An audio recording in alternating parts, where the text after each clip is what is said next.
Join me for the Pledge of Allegiance. Recording in progress. I pledge allegiance to the flag of the United States of America and to the republic for which it stands, one nation, under God, indivisible, with liberty and justice for all. Madam Clerk, can you please call roll? With pleasure, Mr. Mayor. Councilmember Goethals? Here. Councilmember Pappen? Here. Councilmember Lee? Here. Deputy Mayor Bonilla?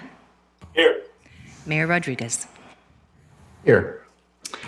All right. Due to the health orders in place currently, we are holding meetings remotely. Information. Let me just, my script just got blank. You'd think I'd have it memorized by now, but I don't. Okay. Information is explained at the bottom on how you can participate is explained at the bottom of each published agenda. When public comment is announced for the item you wish to comment on, when signed on to Zoom, you can raise your hand by pressing *9, by pressing the raise your hand feature.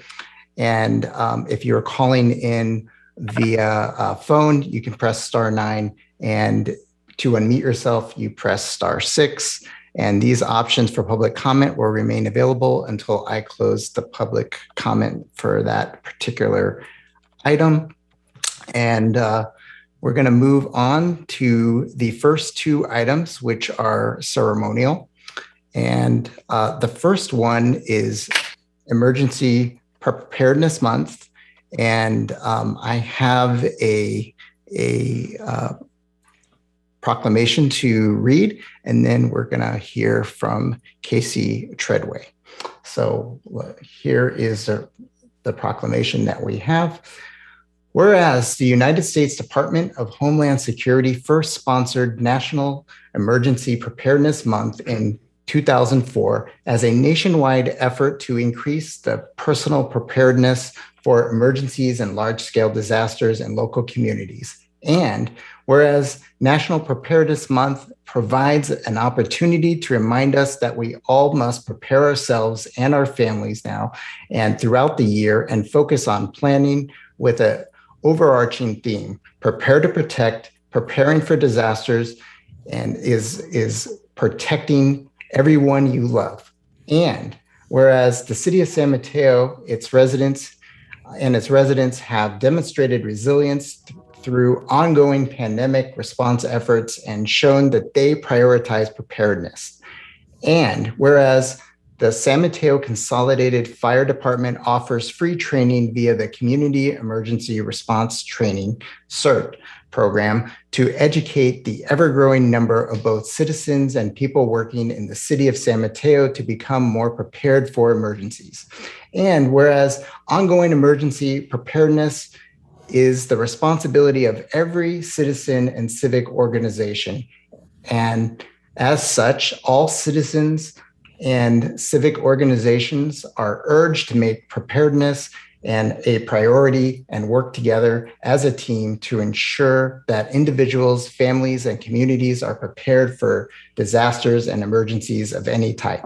And whereas the city of San Mateo is furthering preparedness efforts by their engagement in the 2021 multi-jurisdictional local hazard mitigation plan, which endeavors to educate the community and their hazards and associated risks, as well as support mitigation efforts to reduce these risks. And whereas National Preparedness Month is also an opportunity to pay tribute to America's first responders who put themselves at risk for the safety of their fellow citizens.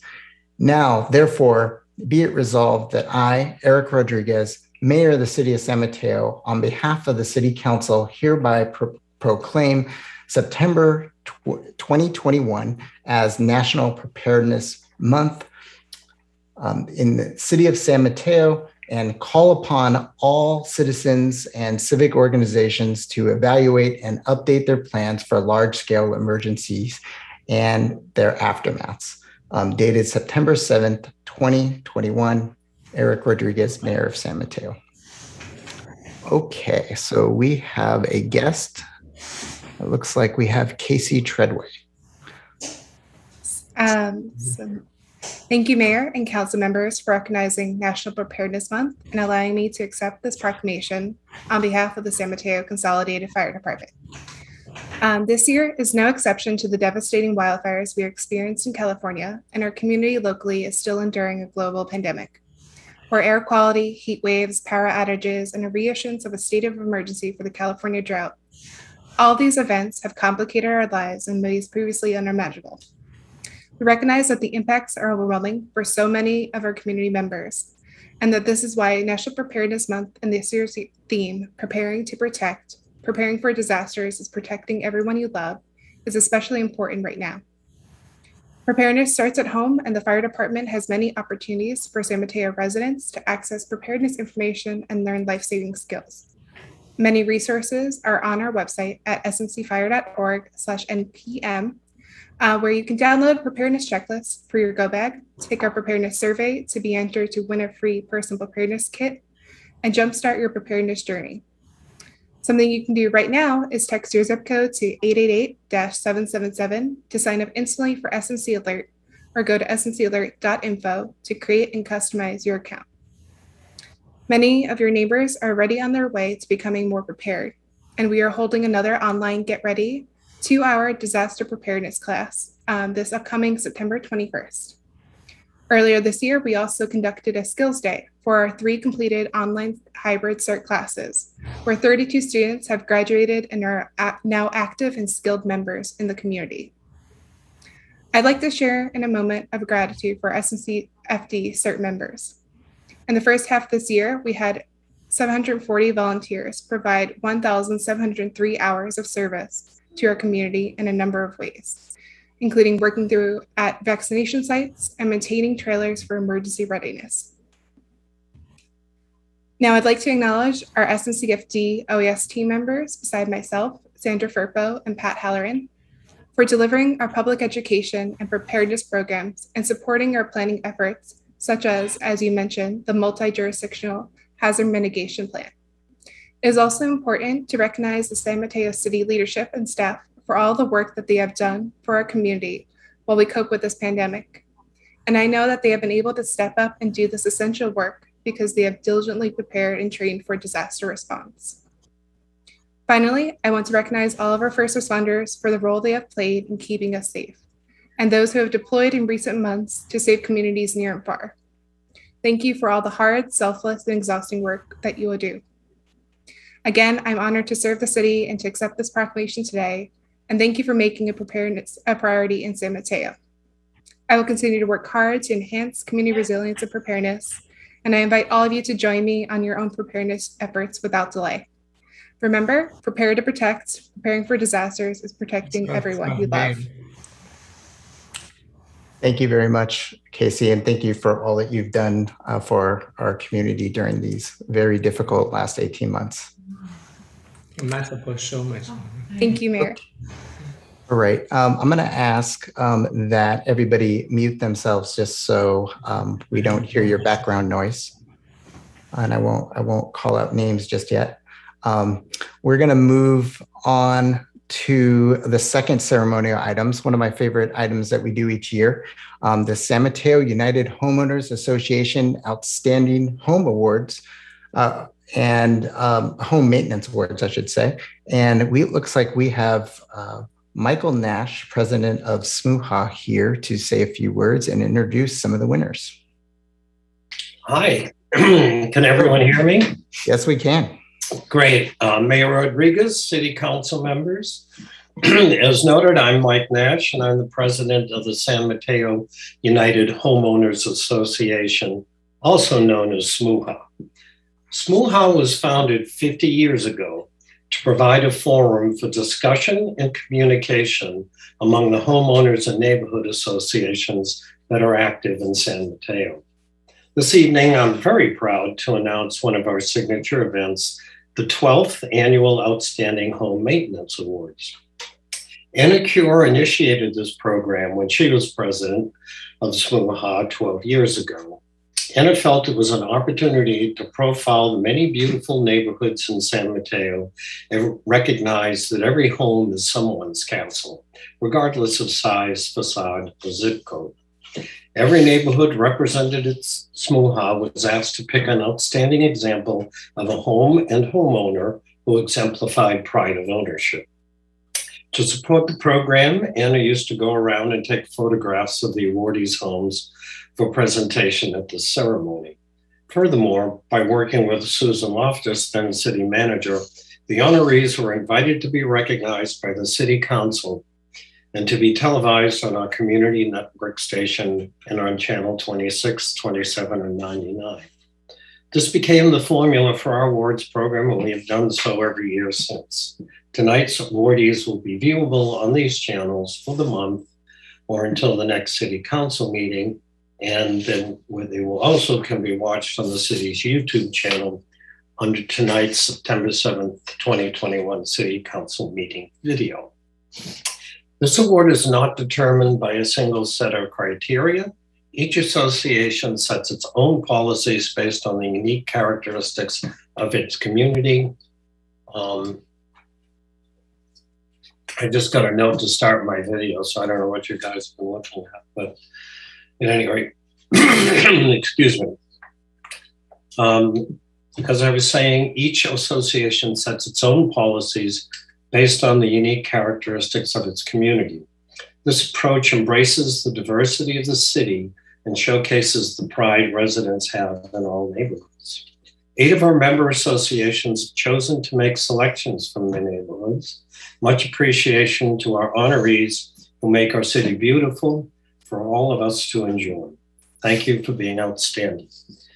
Many thanks to our city council for supporting these presentations.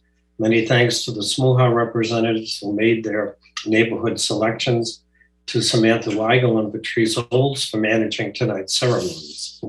Please remember, SMUHA says pride in your community is contagious. At this point, I will pass the microphone to Cynthia Newton, first Vice President of SMUHA, to announce this year's winners. Since Cynthia was instrumental in making this event happen, and SMUHA thanks her for her effort. Cynthia, over to you. Hopefully you can hear me. Hi, this is Cynthia Newton. Can you all hear me? Yes, we can. Okay. Well, thank you, Mike. So I guess we are going to go to the next slide, and I am going to present or introduce the 8 homeowners that have been selected by 8 of our neighborhoods for this year's awards. So the first would be Sherman Chan and Irma Vasquez, who are at 303 Franklin Street and part of the Baywood Owners Improvement Association. Are they on? Would they like to say a few words? Yes, we are. I'm trying to make ourselves visible. I don't think you'll be visible because we're looking at your house, but we can hear you. Yes, that's correct. Thank you. I'm here, and my wife, Irma Velasquez. We have owned this house for about 20 years, and before that, we have lived. For me, I have lived here for 30 years, and then my wife has lived in San Mateo for 50 years.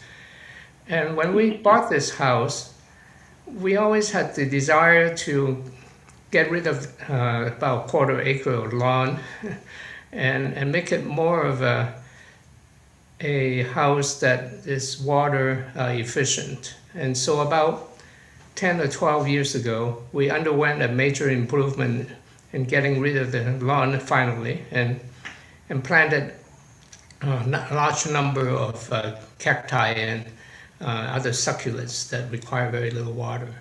And so we are hoping that other residents of San Mateo would try to do the same, and I really hope that will happen. And because the water is getting more precious and in short supply these days.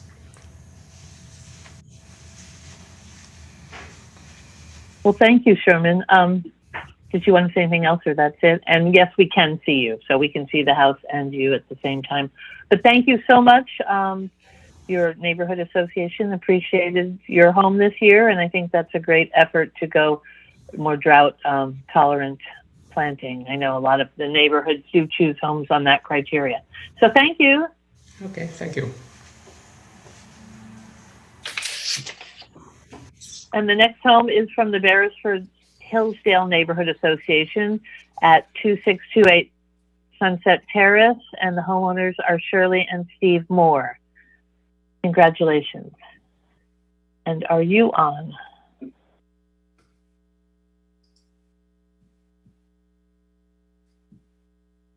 And do we know if they're on? I'm sorry. I'm not seeing their name listed, but we have a lot. Yeah, I'm not seeing them listed. No? Well, it looks like we might have Lisa Tanner raising her hand, so she might need to be Oh, unmuted. yes, maybe she wants to speak on their behalf. Could we unmute her?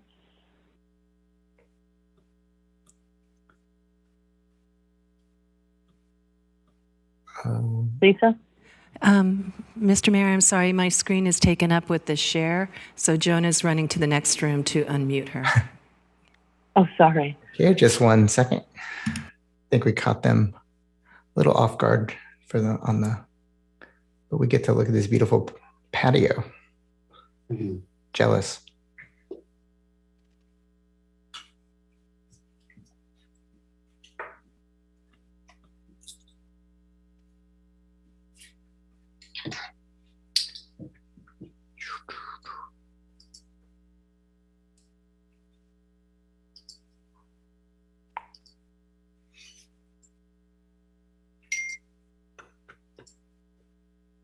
Oops, was that Lisa?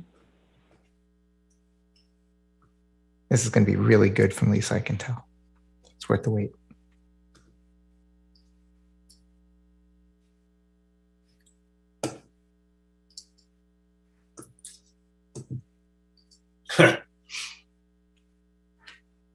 Is there any way to possibly, oh, looks like we have you. Hi, Okay. can you hear? Hi. Yes. Hi, Oh, Lisa. now you're muted again. We expected the Moores. I just tuned in to see what they would have to say about their lovely home. But since they're not here, I would love to step in because I've actually been there in person. They spent the greater part of the beginning of COVID doing this work themselves in their backyard. It is the most inviting and beautiful environment you would ever want to see. So we're very proud, and we'll keep it short and sweet, but we wish to extend thanks to Shirley and Steve on all of their efforts to beautify their home and create just an astounding home for Beresford Hillsdale. Thank you. Thank you, Lisa. Okay, moving on. We have the Central Neighborhood Association has selected to honor Barbara Valle, who at 702 South Delaware Street. And Barbara, are you on? Would you like to say a few words?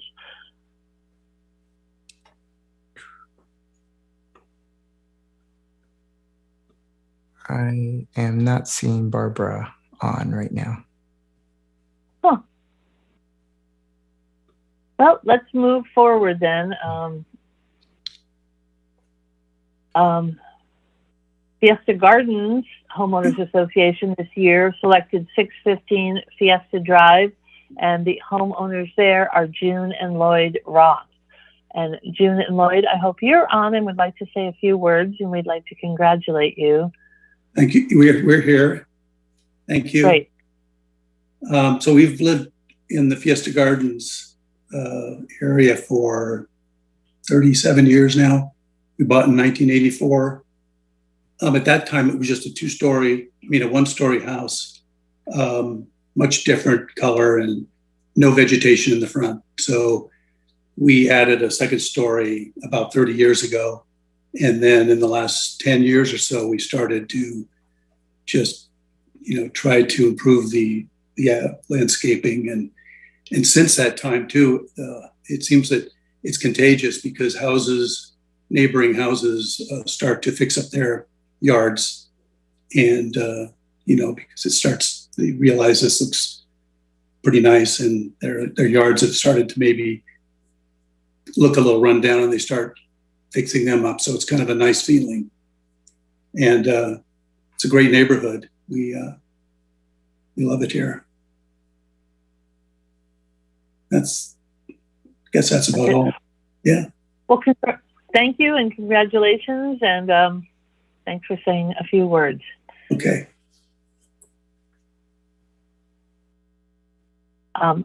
Another neighborhood that's chosen a house this year is the Lakeshore Neighborhood Association and the home is at 2648 on South Norfolk, and the homeowners are Rudy and Annie Castellanos. Are you on? Would you like to say a few words?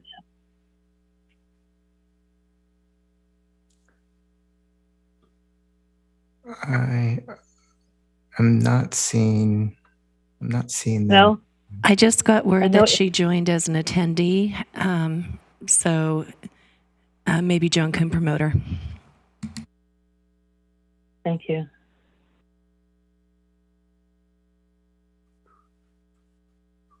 Oh, there they are.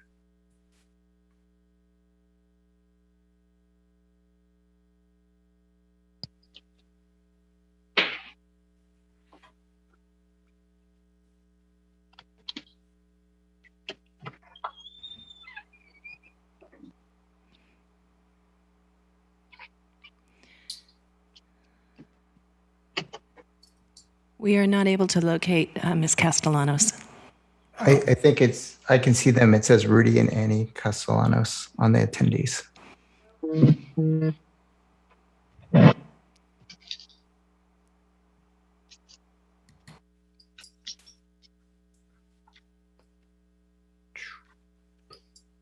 Maybe we'll come back.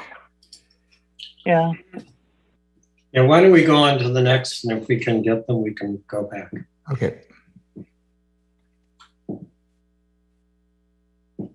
And next, we'd like to honor the home from the North Central Neighborhood Association. The address is 2 North Delaware Street, and the owner is Cheryl Zufi. Is it Zuffy or Zufi? I'm not sure. Cheryl, I know you're on. Would you like to say a few words? Sure. I just, we bought this house in 1998. The fourth mayor of San Mateo, William H. Brown, was the original owner of the home.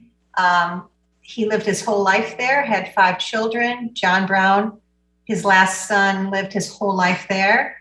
And then our family was able to purchase it in 1998. And it was really run down. It looked like a haunted house. It was in terrible condition. And it was quite a labor of love. And we spent years working on it, repainting it, and making all the repairs.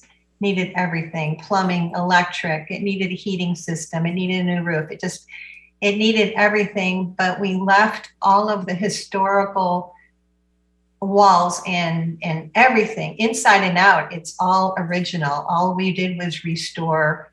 We didn't change anything. And so I'm just really proud of that and grateful that we saved it. And I'm very thankful that it's been noticed for being well maintained and improved. So thank you for that. Yeah, beautiful home. Okay, Cynthia, I believe we have Rudy and Annie unmuted now. Oh, great. Well, congratulations, Rudy and Annie. Would you like to say a few words? Oh, thank you very much. I can't see anybody, but yes, we are honored that we were getting this wonderful award. My father bought this house in 1976. And my husband and I decided to buy it because we both love San Mateo. And it too needed a lot of work. It was a rental for a long time. And we just loved redoing the inside and the outside. And we truly appreciate your recognition. You're welcome. Absolutely. Okay, thank you. Thank you so much. Thank you for the honor. Sure, you're welcome. Thank you. Our next home is from the North Shoreview Neighborhood Association. The homeowners are David and Andrea, and the home is at 18 Lindbergh Street. David and Andrea, would you like to say a few words? Yeah, thank you. Good evening. Just wanted to say, it's kind of everyone to vote for our home. We really appreciate it. The other nominees had beautiful homes and were equally deserving of this honor. We witnessed great improvements in North Shoreview over the past 7 years and feel very fortunate to be part of this community. The location with the easy access to the highway and downtown, the friendly neighbors who share vegetables from their gardens, and the proximity to San Francisco Bay make it a wonderful place to live. My 6-year-old daughter recently designed and painted a rock and left it at the front door of our neighbor. And a few days later, there was a thank you note and a hula hoop at our door. North Shoreview is like a little secret little gem on the edge of San Mateo, and it's going through a nice transformation. And just want to say thank you very much for this award. It's an honor and a privilege. Thank you so much, David. Andrea, did you want to say anything, or just David? Yeah. Okay, great. Well, we're all from the same neighborhood, so congratulations. The next home is Sugarloaf, and it is located at 1642 Sugarloaf Drive, and the homeowners are Jennifer Mark and Mark Van Louis. I know they're on, and we'd love to hear a few words from you. Well, hello, everybody. And I just want to say, first and foremost, I want to thank the Sugarloaf Homeowners Association for recognizing our corner house and hard work on our yard. Like everyone else, we used to have a couple lawns outside. So I was basically tired of watering and mowing and doing all those things associated with a lawn. It's not cheap. So we like one of the first winners. We too went with drought tolerant yard, and it was something I designed and got together with a landscape architect and put it into motion. And it's nice to be recognized by the association, and had no idea this even existed. So it's a pleasant surprise. And I want to thank everyone for checking my house out. Well, thank you. Thank you very much.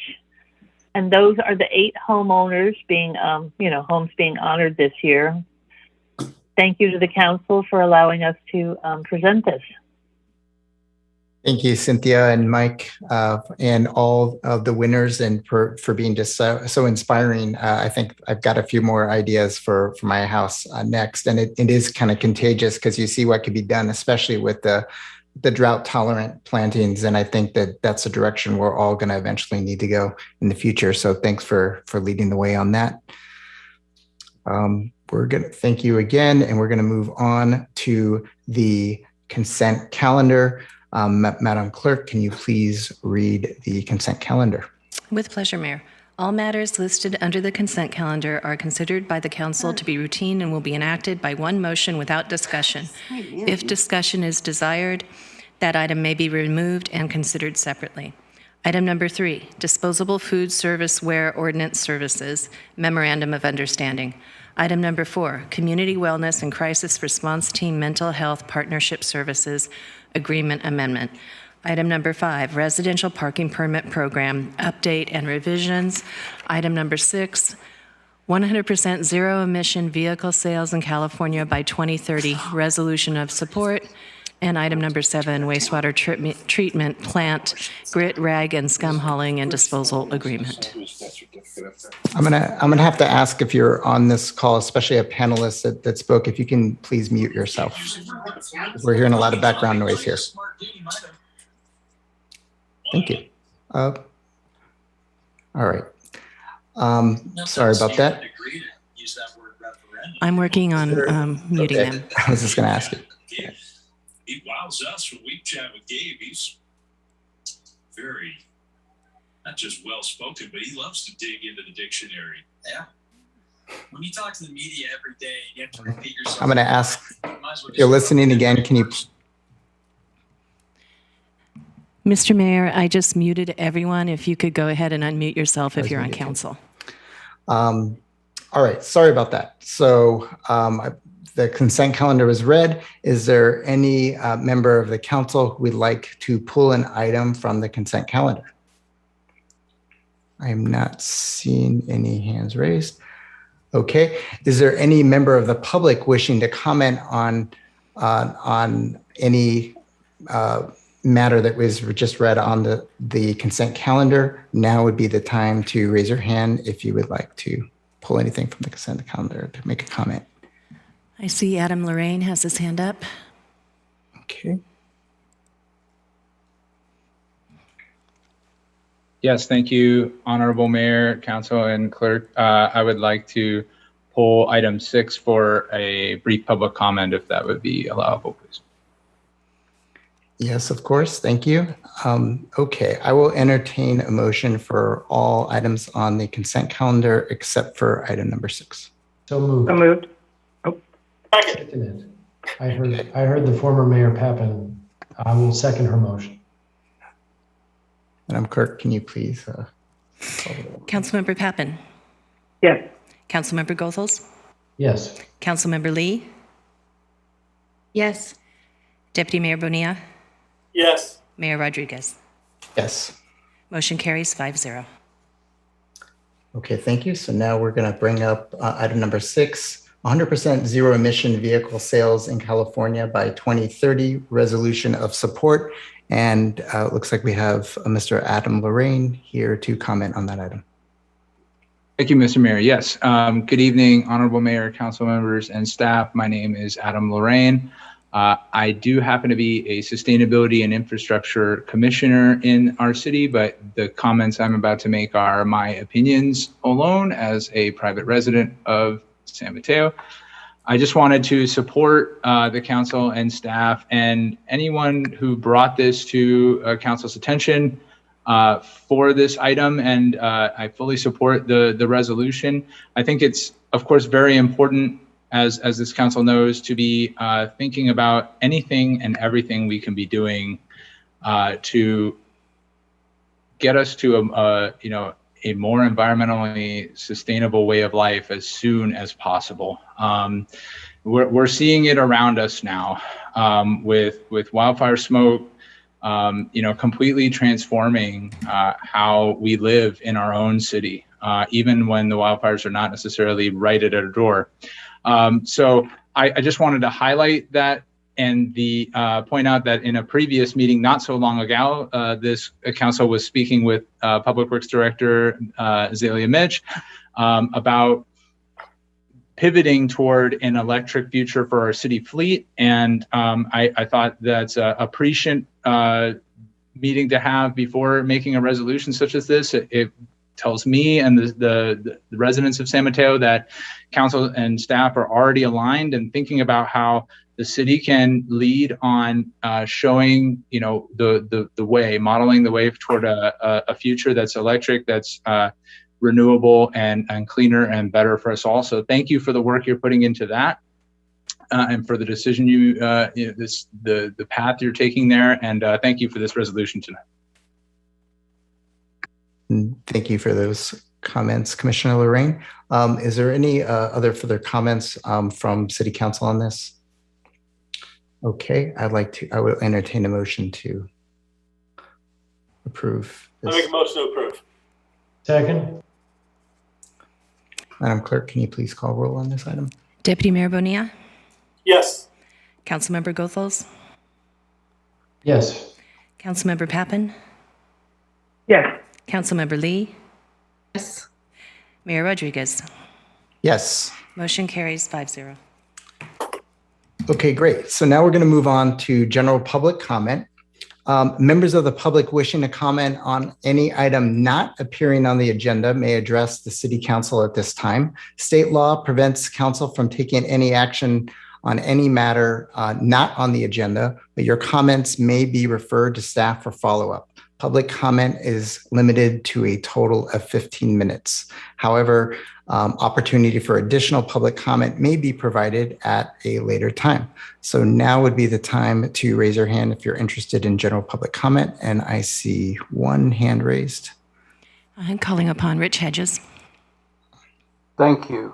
Thank you, Mayor Rodriguez and City Council members, for allowing me to speak tonight.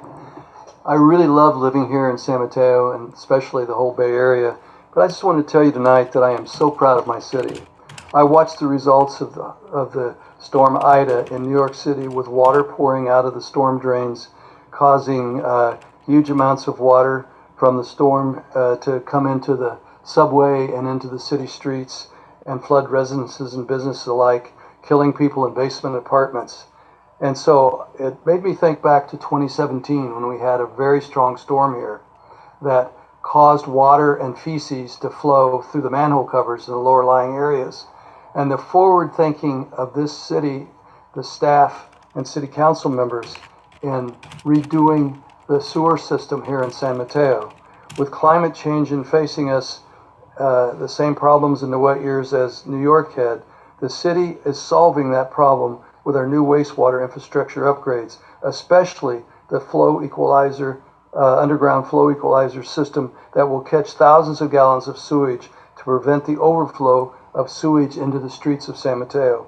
Because of the failure of many sewer laterals from homes and businesses to the sewer lines, the USES, if it had not been implemented, we would continue to have a threat by localized flooding, which endangers public health. We're solving those problems. Not everybody that was involved in the initial part of this is still on the city council. Most of the staff members are, but not all. My thank you to both current city council members and past staff and city council members. Thank you. Mr. Mayor, I have no other hands raised. Okay, great. Thank you for those comments, Mr. Hedges. And I'm going to close public comment.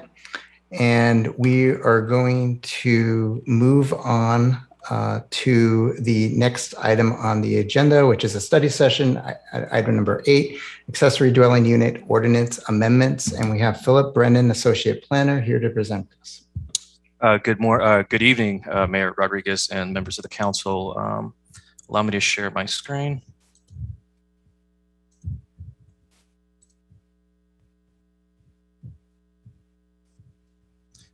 Before I begin, I did want to make note that we did receive a number of public comments that didn't make the packet to council.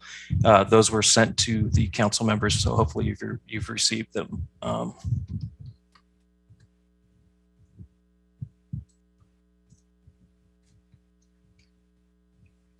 Sorry. So we'll be covering a number of items in the presentation as outlined in tonight's agenda. With that said, we've kept the presentation relatively brief to allow maximum time for questions and discussion, given the interest and the nuances of the topic, and with the understanding that this conversation can go in any number of directions. In March of this year, staff introduced an interim draft ordinance meant to align the city's existing ordinance with the state ADU regulations. The draft ordinance was passed to a second reading. However, the council declined to adopt the ordinance at that time due to concerns that the height limit might be too restrictive and that additional community input was necessary. Council directed staff to conduct outreach and engage the community and to bring back a revised draft ordinance informed by community input. The draft ordinance was recently reviewed by the Planning Commission last month and recommended for approval to the City Council with amendments, which we'll be discussing tonight. The purpose of bringing this item to the City Council for study session tonight is to ask the Council to review the currently proposed draft ordinance and provide direction to staff on any changes deemed necessary before staff returns to the Council with a formal introduction of the draft ordinance. I did want to make note that staff's presentation tonight is not intended to go line for line over every aspect of the draft ordinance, but we'll be focusing instead on some of the key aspects of the ordinance related to ADU size, building height, and daylight plane requirements. With that said, we're happy to discuss in detail any aspects of the draft ordinance to the council chooses to. And before we review some of the particulars of the draft ordinance, I want to quickly review the community outreach efforts staff conducted. Staff held 2 virtual ADU workshop events at the end of June and released a subsequent online community survey, which ran from mid-July to late August. The 2 community workshops had a total of 65 attendees participating. In the events, staff also, again, launched a survey on July 15th, which ended on August 22nd. It was sent to more than 2,800 individual email addresses, and it received a total of 452 total visits. 233 completed surveys were submitted. It's important to note that the poll and survey were not intended to be scientifically rigorous. The results are simply data points used to gauge how the community feels about certain aspects of ADU development. The ordinance presented at this time by staff has been informed not only by community feedback, but also by peer review of what other agencies have done in the county, HCD's guidance, staff's recommendation, which is informed by dealing with the public every day on a regular basis and hearing from them. And now, most recently, with the Planning Commission's input. Both the workshop poll and online community survey posed the same 2 demographic questions and 9 targeted questions, which focused on ADU development. The demographic questions helped us to better understand the relationship of the workshop attendees and survey respondents with regard to the relationship with the community.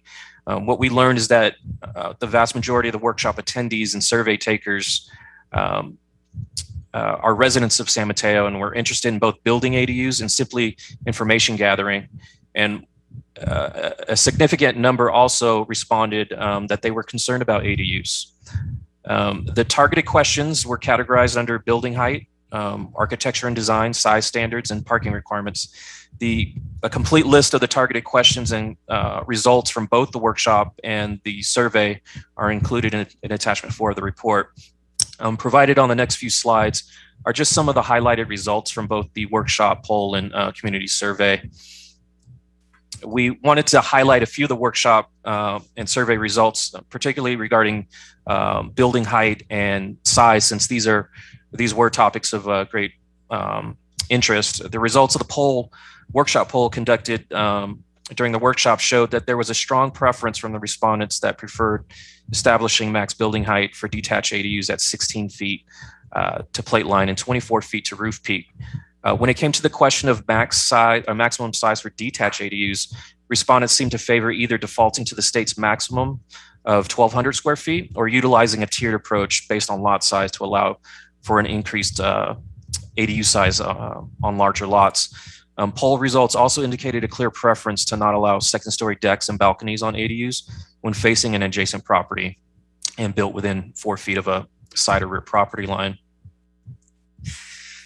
Highlighting some of the same questions for the community survey, the final results showed a decided split between those favoring the 16-foot plate line and the 24-foot max building height, and those that preferred the highest range, which was 24 feet to plate line and 32 feet. With regard to the questions of max detached ADU size, the results indicated, again, a decided split between those wanting to cap ADU size to the state's minimum size requirements and those that were open to allowing for a larger detached ADU size, depending on lot size. The survey results closely match the poll results regarding which objective design standard to impose on 2-story detached ADUs, with those favoring to not allow second-story decks and balconies when facing an adjacent property and built within 4 feet of a side or rear yard property line. As previously noted, the Planning Commission recommended approval of the draft ordinance to City Council with several amendments summarized here. These recommended modifications have been incorporated into the draft ordinance with exception to the REACH code incentives, which I'll be discussing shortly. And I won't be going through each of these tonight in this presentation, but I did want to touch on the following bolded items, as well as the Planning Commission's recommendation regarding staff studying the impacts of imposing the R1 daylight plane on 2-story ADUs, which was included in the Planning Commission's motion. So in the revised draft ordinance, maximum ADU size for both attached and detached ADUs is no longer established by cap or a percentage based on the size of the primary residence. Instead, maximum ADU size is governed by the remaining floor area allowance available on the lot. So for example, if you had a 5,000 square foot lot with a floor area ratio of 50%, that would mean you could have up to 2,500 square feet of floor area to develop. So based on the revised ordinance, if you had an existing, say 1,000 square foot home, a property owner could choose to build an ADU of up to 1,500 square feet to get to that 2,500 square foot number. In instances when a lot is already fully developed, the state exempted 800 square foot ADU would still apply. As noted previously, included in the Planning Commission's motion was a recommendation to provide incentives for ADU construction and design that goes beyond our current REACH code requirements. REACH codes are local green and building energy code requirements that go beyond the state's minimum standards for energy and building design and construction. The draft ordinance currently does not include any new REACH code related language, as ADUs are already required to be REACH code compliant.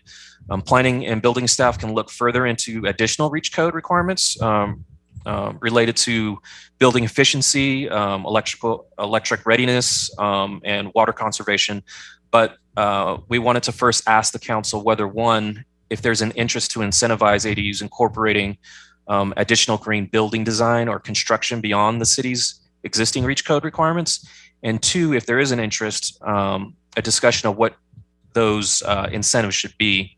It should be noted that the city already has a reduced rate, flat rate for ADU development, and does not currently impose any impact fees on ADUs as it is now.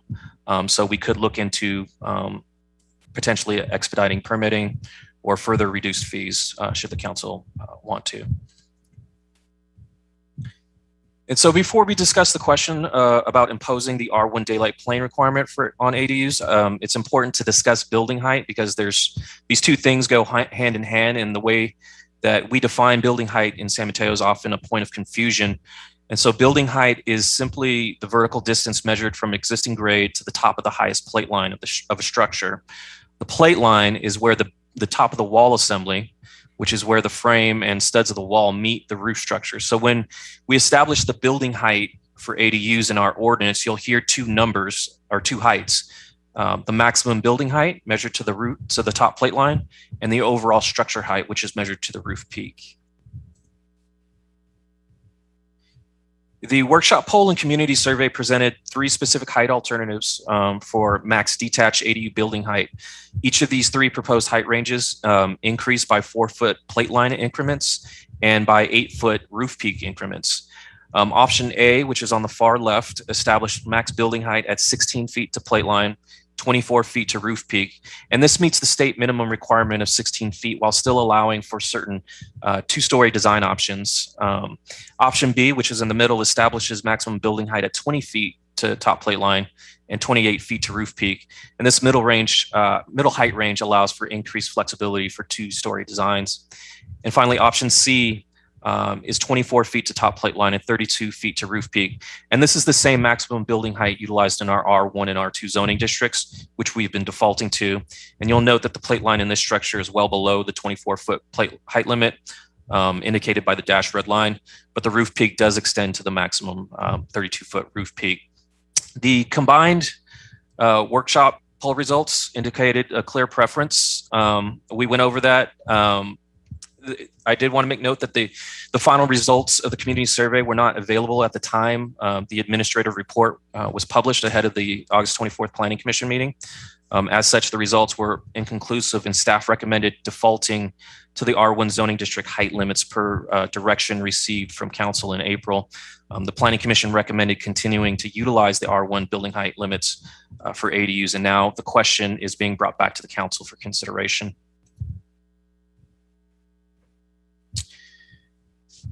And I want to provide just a quick overview of what a daylight plane is and what it's intended for. Daylight planes are intended to ensure a measure of air and light is provided between neighboring structures and to reduce the impacts of shadow casting, bulk, and mass.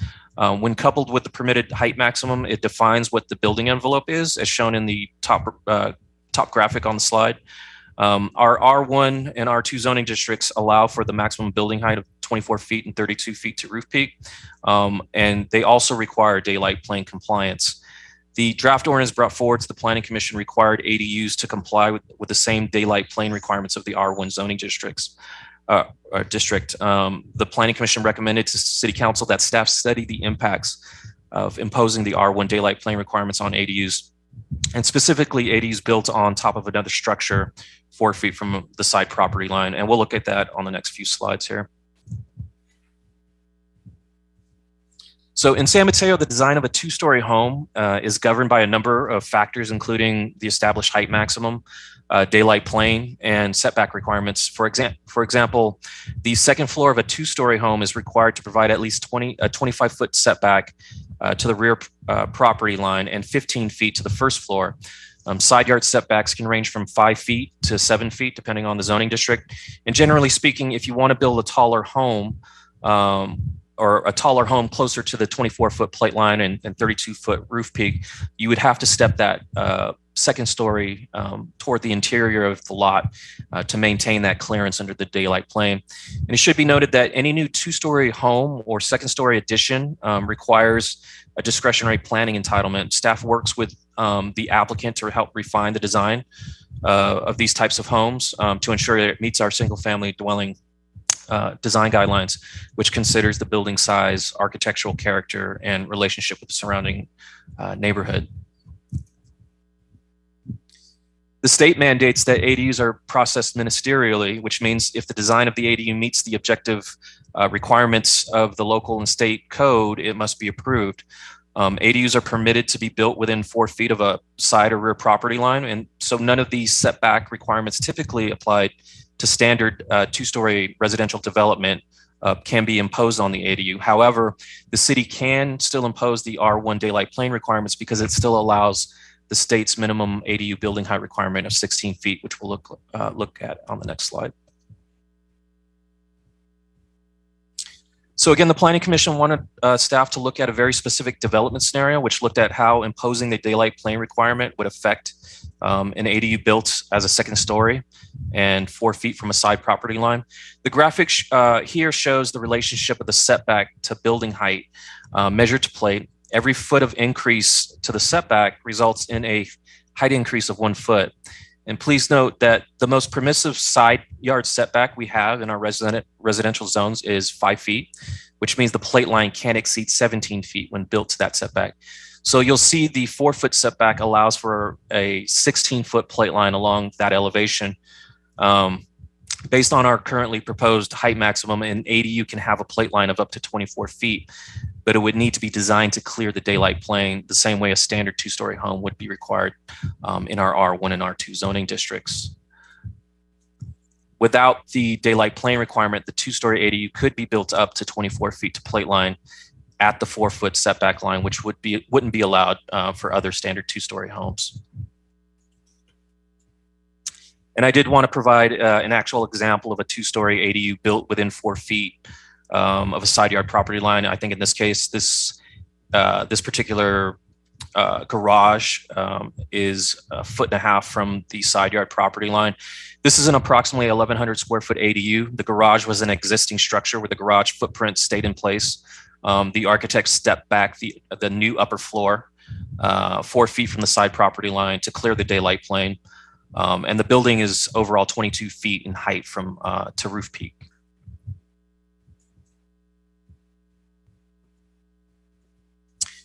So in addition to the recommendations from the Planning Commission, staff also folded in some additional recommendations into this draft ordinance brought to the council tonight, involving removing the prohibition of front entrances for attached ADUs facing the street, removing deed restriction requirements for ADUs, as we have mechanisms in place in our existing code that can enforce those provisions. Revised parking requirements. We revised our parking requirements section in the ordinance to add more clarity, and added language specifying that ADUs attached to a detached structure, such as a pool house or garage, must provide a uniform and integrated design with that structure.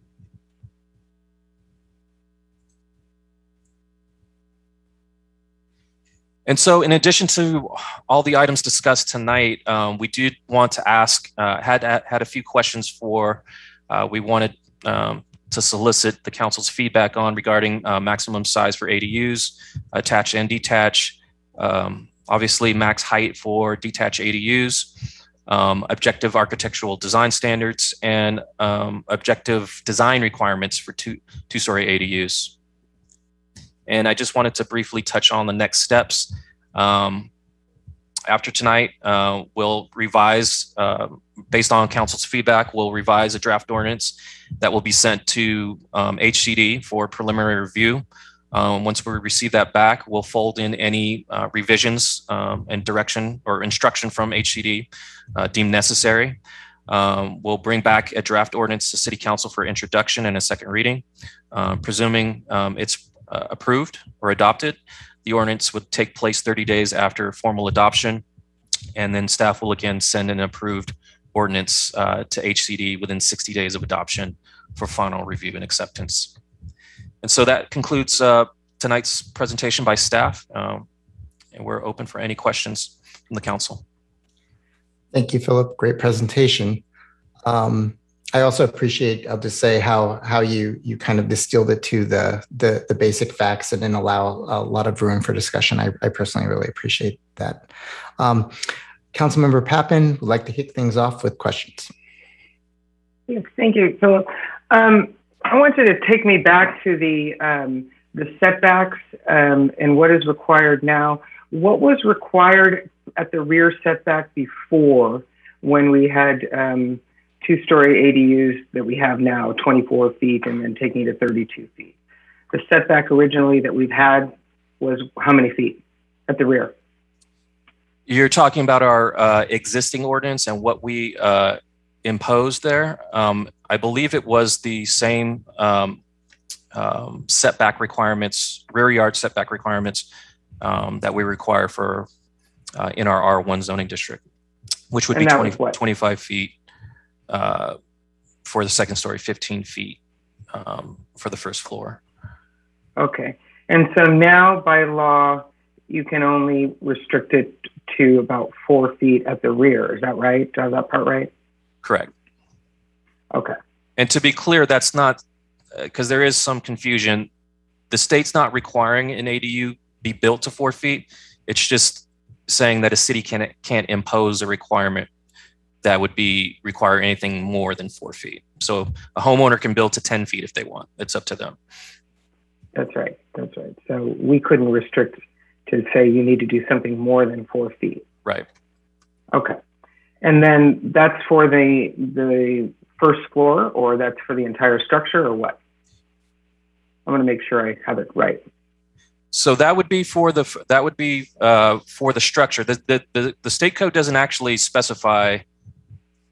It doesn't differentiate between first floor and second floor. It just says that it must be set back. It can't be set back more than 4 feet, or we can't require it to be set back more than 4 feet. The state code actually doesn't speak to two-story ADUs at all. Okay. And so that's led to some of the confusion, I think. And so it is that if you keep the daylight plane, and you might be a little bit farther than 4 feet on your second story. I mean, yes, is that right? If Yeah, a little more of a setback? Depending on how tall of an ADU you want to build. If you want to build a two-story ADU, regardless of whether it's on top of a garage or just a two-story ADU, you have to step back that second floor, or you have to step it back 4 feet. And then with the daylight plane, it would be required to be stepped back a little bit more. Okay. But we're not at the 25 we once were, correct? No, we're not. Okay. All right. And then you said the side went from about 5 to 7 feet now down to 4 feet as well, correct? Right. Our existing side yard setback requirements for our residential zones range from anywhere from 5 to 7 feet now. Okay. Okay. All right. So and then I want to talk about the survey results. You said planning didn't have them before their meeting. Is that right? We didn't have the final results before the meeting. Before the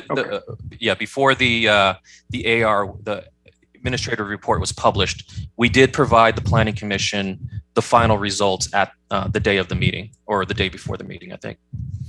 Because so you did have them? Yes, yes. Okay, very good. I didn't know that. Yeah, because when I looked at the results, I saw that each time when you asked about the maximum height, it was not favored. And then even when you asked about, did people not want, or did they want the 16 plate, 24 ridge, and the square foot limitation, you had that sort of as a double question. That was preferred by people by like a 9.2% margin. So each time it was that the minimum was what was preferred in the survey that we conducted both in the workshop and online. And that was kind of what we toyed with before when we had our original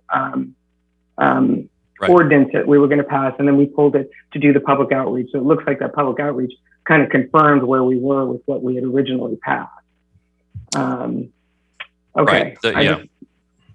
All right. I just want to make sure. I might have a few more questions, but I think I'm getting most of the mixture of the setbacks being reduced. You get a little bit more if you deal with the daylight plane. Okay. Thanks. Councilmember Lee. So I wanted to make sure that we're clear about something, Philip, that you said. You said we have to set back 4 feet. Can you just make sure that we're all on the same page, that the state is actually, their requirement is that we don't set back more than 4 feet, not that we have to set back 4 feet. Is that accurate? So yeah, I'm trying to make sure I understand the distinction you're making. So the state. So you're saying we have to set back. You said in response to Councilmember Pappin's question, we have to set back 4 feet. In fact, the requirement from the state is that we set back no less than 4 feet. Yeah, I would frame it just a slightly different. So any new construction ADU has to be set back 4 feet. Homeowner can choose to step it back or set it back 10 feet from the property line, or the side yard property line, but a local agency cannot require any more than 4 feet. But at minimum, the state is requiring 4 feet. Sorry, to be clear. But it could. I'm sorry, because I'm confused, because we are also talking about being able to build at the property line, right, for existing. So there's actually not a requirement to build. So I make the distinction with new construction ADUs. So the state has a provision that allows, let's just say you have a garage, a detached garage that's built at zero, right on the setback line, and you wanted to convert it to an ADU. The state allows you to convert that structure into an ADU, provided that the footprint, the dimensions remain the same. So any new construction beyond that, if you do an addition to that, has to be set back 4 feet. But that's a state requirement. Yes. Okay. Thank you for clarifying. And then another point that wasn't in the presentation that I wanted to make sure we're clear about was there's an inclusion for owner occupancy for JDUs. Is that a state requirement as well, or is that something the city has flexibility to opt out of? That's a state requirement. Okay. For JADUs. For JADUs. Yes. It's not a requirement for ADUs. Okay. And there's no leeway for us to exempt ourselves. I'm happy to check with HCD. This is Gabrielle Whelan, Assistant City Attorney. I reviewed the statute this afternoon, and it is mandatory that we have the owner occupancy requirement for the junior accessory dwelling units. Okay. So how does that play out? For example, does the owner have to be in residence on the property for the entirety of a JDU to be eligible to rent? This is Gabrielle Whelan. The state law doesn't speak to rentals per se. It just specifies that if you are going to have a junior accessory dwelling unit in a home, that the owner has to reside in either that junior accessory dwelling unit or in the primary dwelling. And so at the time of the permit is issued. Well, and that carries with the land, I believe, right, Gabrielle? I read the statute to provide that it's for the life of the junior accessory dwelling unit. Okay. Okay, it seems like a very odd and restrictive clause that could create a lot of complication for people who want to move, or owners who would like to move. That's helpful to understand. And then, do you mind helping us clarify some of the points about the decks? And it would be helpful for me to understand, in this scenario where primary residence wants to build a deck off of the second level, what are the requirements that a primary residence has to meet, and how is this proposal different from those from a primary residence requirements? So a few things to keep in mind when you're talking about a second story of a home. That goes through a discretionary process. It goes through a planning entitlement. Right. I understand the process is different, but there are still criteria, right, that has to be met. Right. So part of that that review is to,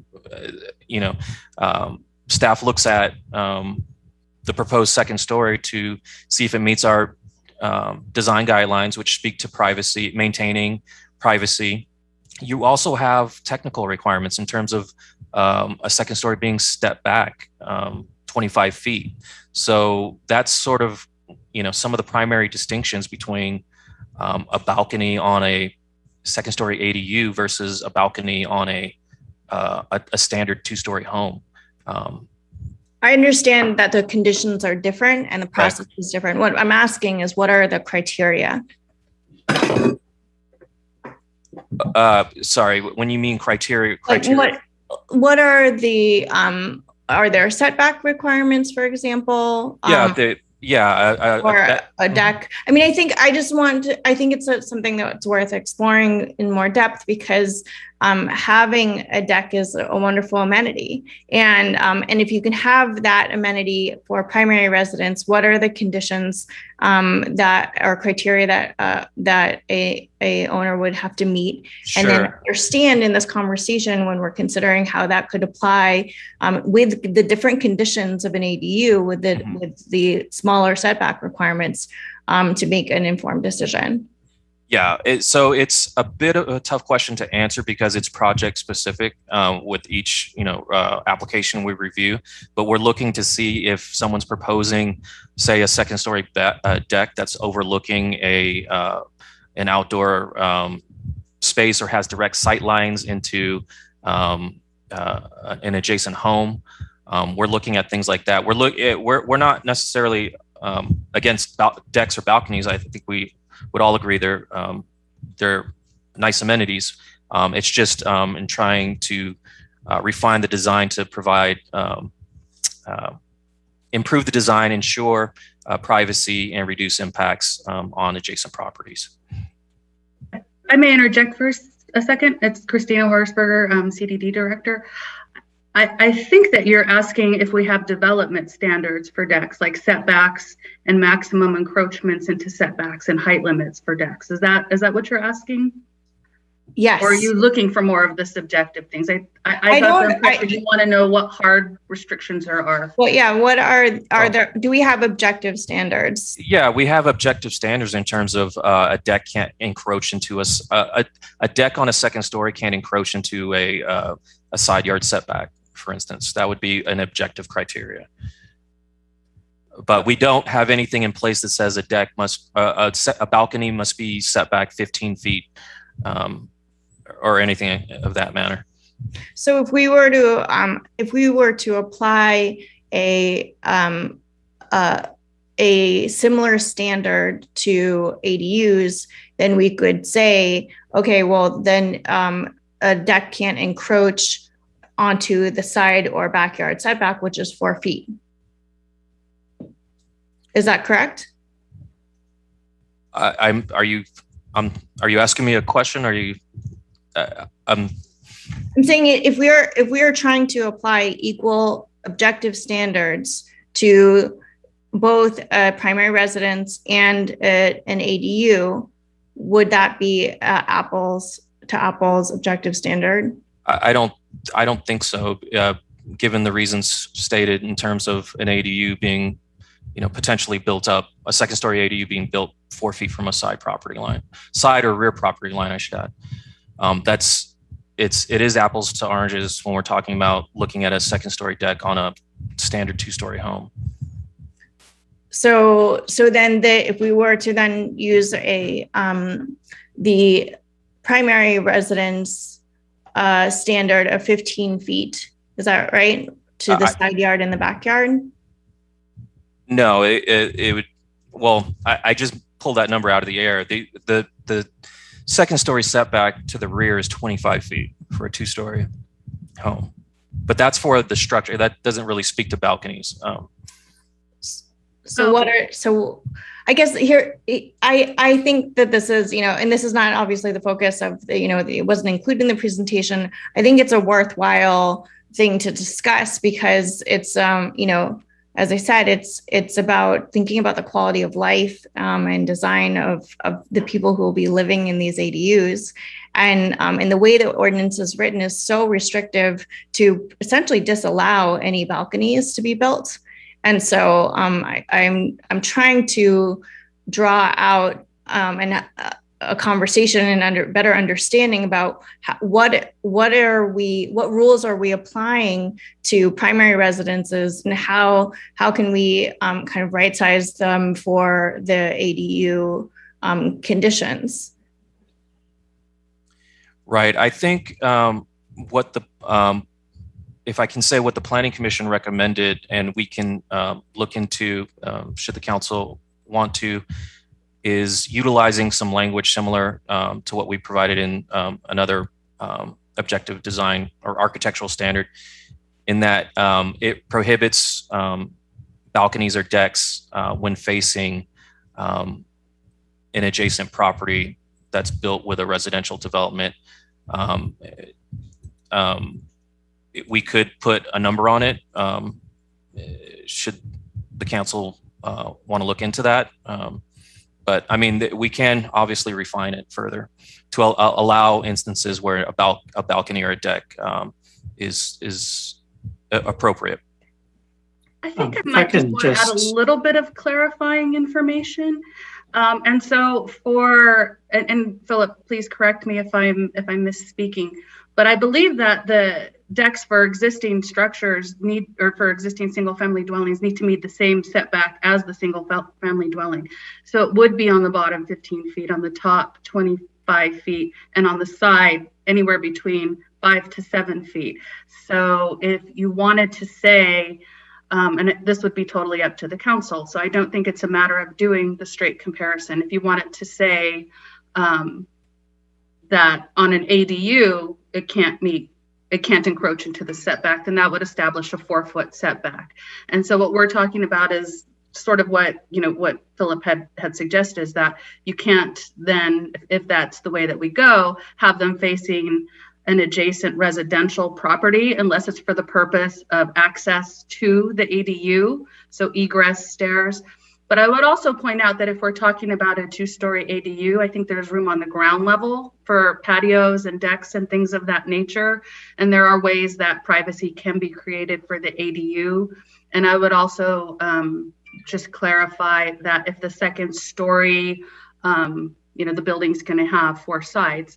And so 2 sides could be facing a rear and side lot line and maybe be 4 feet away, but there's also that interior portion that could be facing the interior of the lot that would be more than 4 feet away.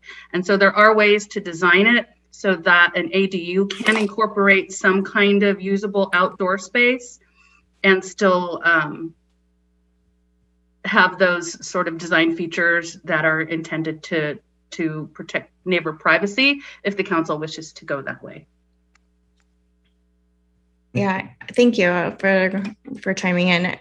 I think that's really helpful. And regarding Prasanna, did you want to jump in? Yes, but just briefly, as the council kind of navigates these issues of whether, privacy or other matters where the council wishes to exercise discretion within the limits of state law, I just want to remind the council that the state ADU law requires ministerial consideration of ADU permits or ADU applications, so that as you exercise discretion, it's important to do so and to create objective standards that can be applied ministerially. Certainly. Okay. And then I just wanted to make sure that we're, again, on the same page about the community input process and the results of the community input survey. And so when I just like over the envelope, math, aggregate the input, the community input on height and looking at both the workshop surveys and the online surveys, it seems to me that a majority of the community input actually was favored greater height than 16 feet. Yeah, I think staff was reluctant to group data like that because the same argument can be made to say those preferring the 16-foot and the 20-foot, you can combine those respondents' answers to say they didn't want the higher number. So I think there's difficulty in trying to group numbers and interpret it to interpret it a certain way. Right. And there were also some issues with the way the survey was designed that didn't hold some variables constant. So those are, that's another kind of challenge to interpreting the community input. Okay, I'll stop there with my questions. Okay, Deputy Mayor Bonilla, you've had your hand up for a while. Thank you. Yeah, I have a couple of questions. I did attend the Planning Commission meeting, and I just wanted to make note off the top that at that time, the recommendation to the Planning Commission from planning staff was the 24-foot to the top plate with 32 feet to the rooftop, the ridge. Mm-hmm. And that was what there was pretty much consensus among the commissioners. I want to talk a little bit about the daylight plane would prohibit that, but I'm not sure it would prohibit that in every instance because there are different roof styles. And I see we only got shown one roof style, which is the sloped roof. But what about where you have a gable end roof or a hip end roof or a flat roof? Lots of houses in San Mateo have flat roofs. Yeah. A hip could reduce the height as the top of the plate approaches the setback line. What are our thoughts on that? Yeah, so the graphic represents the plate height. So you're right. There's a number of different roof styles, including flat roofs. We would be measuring to the plate height of that. I did want to make known that we do allow for certain allowances, intrusions into the daylight plane, including gables and dormers to a limited extent. So those sort of intrusions are permitted, but in preparing the graphic, it just looked at the plate height for us, a typical slanted roof style. So when you talk about gables and dormers, would that allow for a shed also? Yes, it depended on the width of the dormer or shed style roof. Okay. Or you're talking about a shed style roof. Yeah, the top, the plate height of that, it would be measured at the high end of that shed style roof, whatever that is. If it was slanted with the slope going down towards the shared property line, that would be an instance where you could likely clear the daylight plane and have a vaulted ceiling or increased height. Okay, and is that also dependent on the width of the shed compared to the rest of the building? No, I was thinking of a dormer, a shed-style dormer. A dormer is allowed to intrude into the like daylight. a gable end, right? A gable, yeah. The width of that gable can't be more than 18 feet. A dormer can't be more than 15 feet, I believe. But So that does the gable from plate to plate, from side to side, front to back, or whatever it is? no. Wherever that gable intrudes into the daylight plane, it's measured at the widest point. Okay, thank you. So I wanted to go back to the survey for a minute, just because Councilmember Lee brought it up. You mentioned that it was not scientifically rigorous. And I did some calculations, and it looked to me like we had responses from actually about 1/4 of 1% of our population. Does that sound about right? Yeah. Yeah. Okay. And of course, it was mentioned that some of the questions were didn't have the ability to give clear results. But as Councilmember Lee mentioned, when given the opportunity to indicate whether they preferred something higher than the 16-foot height, more people actually indicated that they would prefer something higher than the 16-foot height. Was that right? No, that's not correct. Okay, well, we can disagree on that right now. Okay.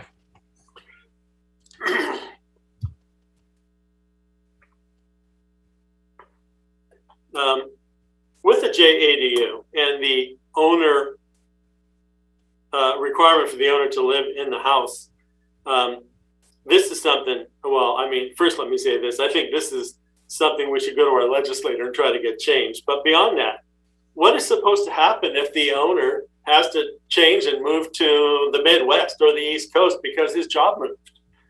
Do we have any allowance for that at all? How is that supposed to be handled? This is Gabrielle Whelan. It looks to me as if the intent of the statute is that whoever owns a primary residence that has a junior accessory dwelling unit located inside of it needs to either live in the junior accessory dwelling unit or in the primary dwelling unit. And so, you know, as you mentioned, it's easier if the home is sold because whoever buys it has to live in either the JADU or the primary dwelling. It sounds like you were thinking of a situation where the home is not going to be sold, it's going to be kept. Yeah, that's what it sounds like. I mean, what I'm saying is it sounds like excessive restriction would cause people to think twice about building what the state is encouraging us to allow. I will say that the rules are more restrictive for the junior accessory dwelling units since they're located within the shell of the home. If that's an issue that's of concern to the council, I'm sure that Philip or I would be happy to circle back with the State Department of Housing and Community Development and make sure that we're not missing anything. Thank you. That would be great. And then, like I said, I will also approach our state senator and see if we can do something about that law. It's overly restrictive. So let me just, little story and ask if you agree here. So many people in San Mateo have a lot that's only 40 feet wide. And the daylight plane, again, still an issue. And the lack of balconies or the requirement for obscured glass pose all sorts of restrictions that wouldn't be placed on a single family home, which simply adds on to its lot. As you drive down the street and you look down the driveways, you see that actually quite a few single family homes are larger, longer in depth, where they protrude back into the lot than others are. So let's say one of those owners decides, well, I'm going to build a second floor addition on the back of my lot, where that second story addition actually would have the same ability, I guess, to see into the neighbor's yard. Are we restricting them and asking them to have obscured glass or to not have balconies or any of these other restrictions that we're trying to place, I think it seems like it significantly decreases the quality of life on the people who would be building and living in an ADU versus those who simply choose to grow their house, which imposes the same ability for people to look into the neighbor's yard, which I've never heard, by the way, people complain about before until now. So what are your thoughts on it? Yeah, if I understand what you're saying correctly, you're asking how would we regulate someone building in the rear yard a 2-story addition to their home? On top of their home, which already extends far enough back where a second story would look over the neighbor's yard. Far enough back where a second story would already exist. Yeah. Well, no. Picture this. Okay, you got side by side. Okay. Two 1-story homes. One goes 15 feet and then 40 feet setback and then length of home, right? The other one goes setback plus 50 or 60 feet, right? Now, if they add a second-story addition on the back of that home, they're able to see into the neighbor's yard. Are we requiring them to have obscured glass or no balconies or any of these other, I think, overbaked restrictions? Right. No, they would still be subject to the daylight plane requirement and the setback requirements, as well as any objective requirements related to balconies. They would go through a discretionary process. We would be looking to see if there's any direct sight lines between windows. That's how we would refine the design through that process. Yeah. It sounds like we don't really know exactly how we would do that. Evidently, we've not been doing anything about that because those properties exist. And I just think what I'm getting at is an unfair creation of a second or third class of home for people to live in where they don't have the same ability to enjoy the use of their home because they're being so restricted by these requirements, which are causing them to live in places where they can't see through the windows, they can't have a balcony and enjoy some peace and quiet on their second floor. Or what if that property happens to be, let's say the ADU is on the back of a property and behind it is an alley or a park or a creek or next to it on the side where the setback is on the side setback, same condition, a park, an alley. How do we account for that? Do we allow them to have balconies there? Do we allow them to have not obscured glass, clear glass there? Right. Yeah, this would be the opportunity if council feels to tweak that ordinance. We can certainly do that. That's the purpose of the study session. Right. I can interject here too. I think there's some provisions of the ordinance relating to, for example, second story deck or balcony that refers to it being adjacent to residential property.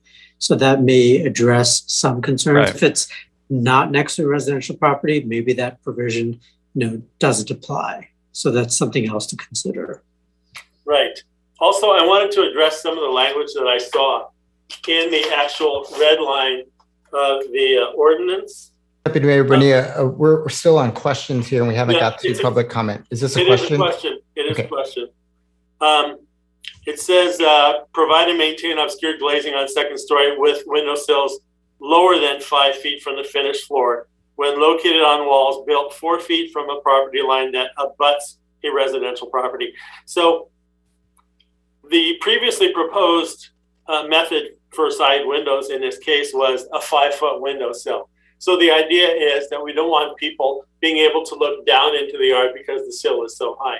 So why couldn't we have, for instance, a regular sized window with obscured glass up to that 5 feet and then clear glass above?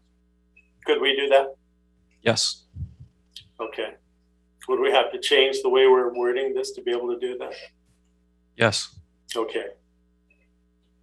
Okay, so those are my questions for now. Thank you. Okay, any more questions from council before we move on to public comment? Councilmember Lee.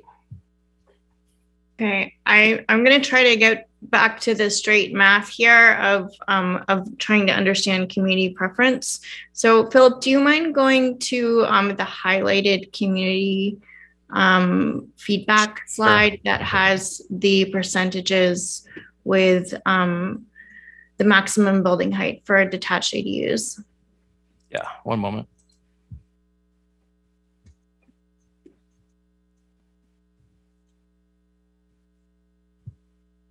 For the community survey or the workshop poll? That's the one, yeah. Okay. Okay. So I think it's confusing to say that there was a strong preference for a 16-foot plate line when if you combine the 16% that favored 20-foot plate line and 35% that favored 24-foot plate line, that actually a majority of community input favored above 16 feet. Are you talking about, are you grouping the data from the workshop poll and the community survey together, or here, or just I'm from just the survey? looking at this top line bullet point here. Yeah, so I don't believe I characterized the community survey results for detached ADU building height as strongly favored. In fact, I think I said there was a distinct split between those favoring the 16 and those favoring the 24-foot plate. I made those comments on the workshop poll results. Okay, and why are we not looking at community input in aggregate? What is the justification for not combining?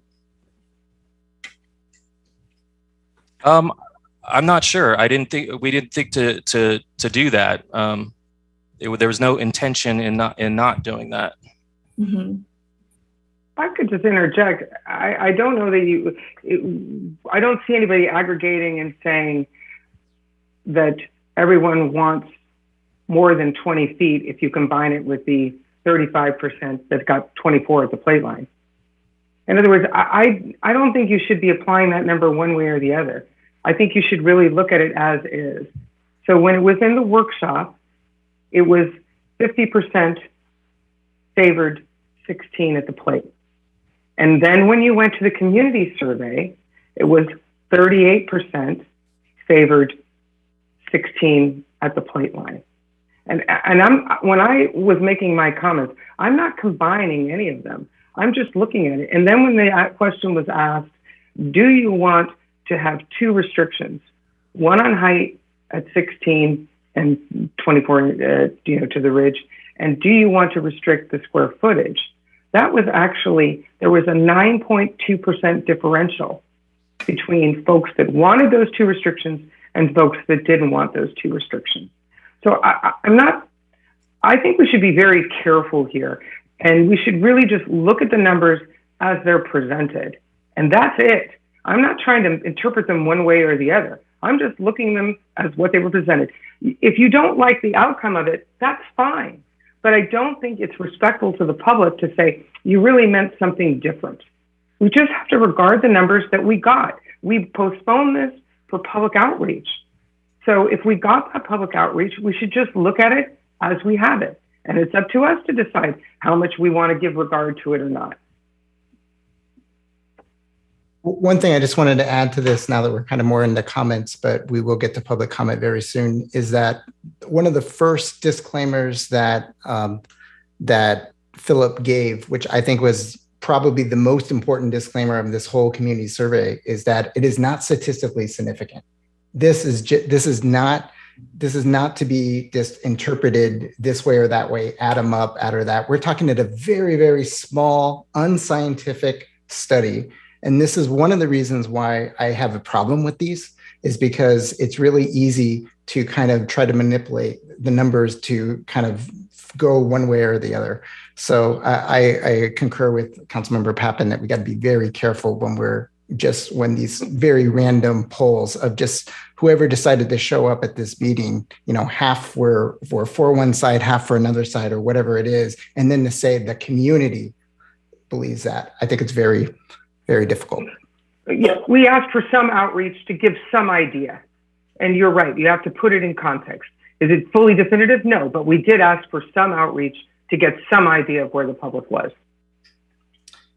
So Mr. Mayor, I'd like to add that the outreach was so minimal that, like I said, it was 0.25%. So I'd like to know how many people were that 9.2% that's being talked about. And I want to know why we're even considering these results, because like you say, they're just not really indicating much of anything. I think we got 6 letters from the public for tonight's meeting. I think we have to we have a problem in our city with outreach all the way along, but I'll talk more about that later. Okay, I just had to shoot that in there. Okay, so let's bring the public into this and see what they have to say.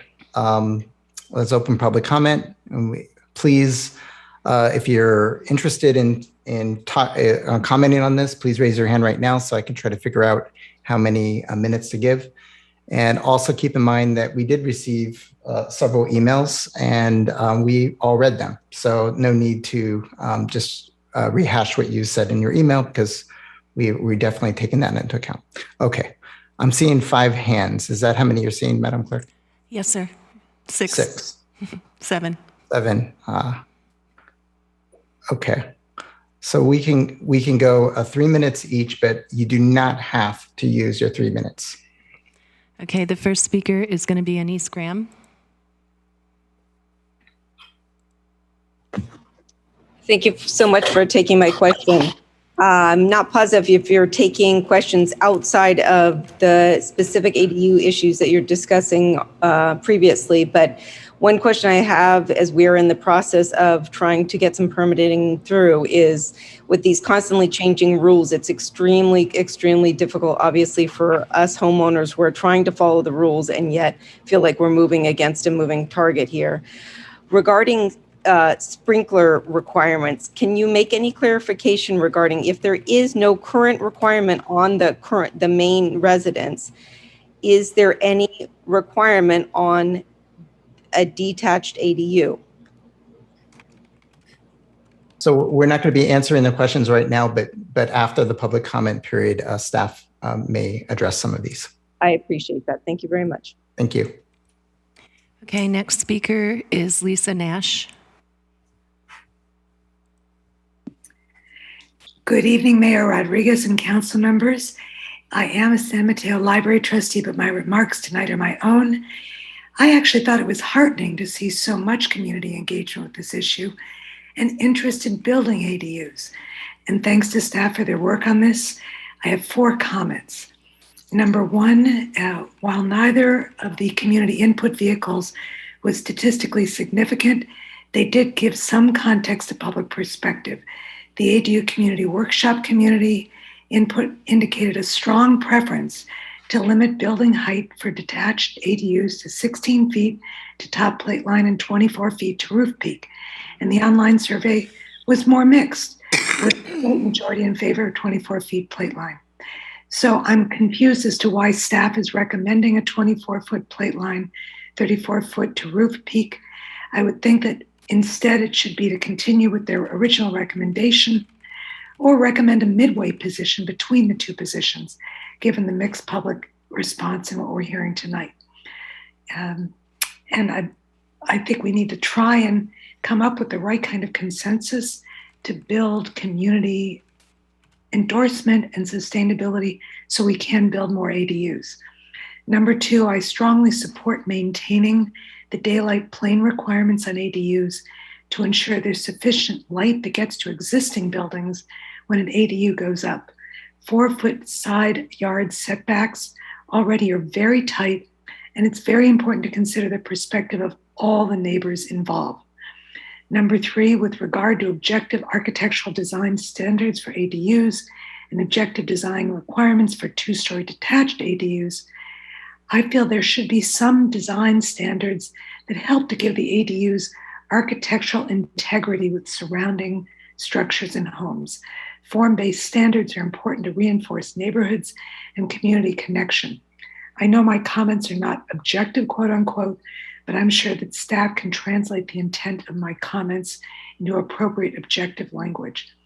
And finally, I want to bring attention to the Sugarloaf HOA letter as an excellent example of why our city has to retain some flexibility when it comes to regulating parking, whether it's with ADUs or anything else. In this case, public safety, and in every case, public safety with regard to wildfires must always be a priority. Thank you very much. Thank you. Next speaker is Adam Lorraine. Thank you. Good evening, Honorable Mayor and Council and staff. My name is Adam Lorraine, and while I'm a Sustainability and Infrastructure Commissioner for the city, my comments tonight are mine alone as a private resident of San Mateo.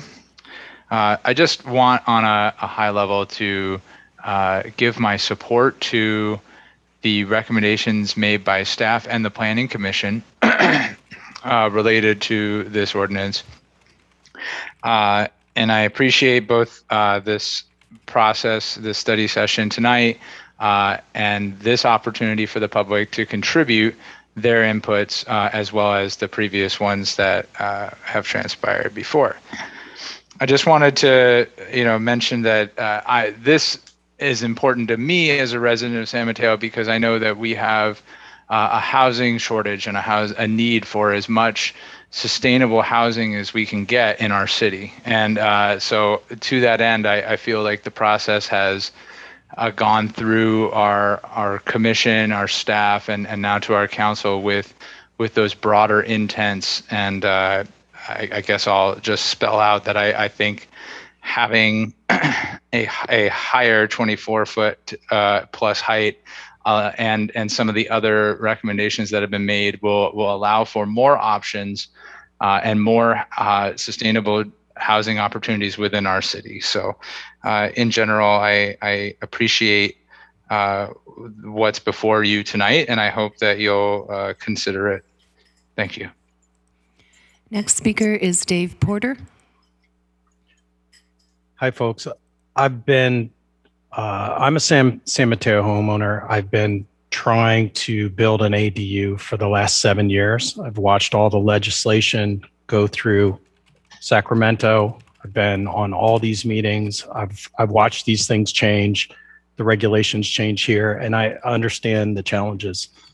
I have a 12,000 square foot backyard with driveway access. It's R1, so I can't build a second house back there. I've been trying to build something since the rules would only let me build 640 square foot. I can tell you that if we have a 24-foot plate height, I will build something back there. And I'm so happy that it looks like this might finally be a possibility. But I've been dealing with my architect, and it's going to cost me $1.2 million to build an ADU. So I want everyone to consider, when you're talking about a 16-foot plate height, if you do that, there may be other people like myself that just will say it's not worth it. I am not going to get the value. It's too expensive. Building is so expensive right now. We will not get the value for our dollar if I cannot put parking underneath the house. I want to be able to, whoever lives there is going to want to be able to charge their electric cars in the future. We have to have solar panels. I'm prepared to do a 5-foot setback all the way around. I have enough space for that.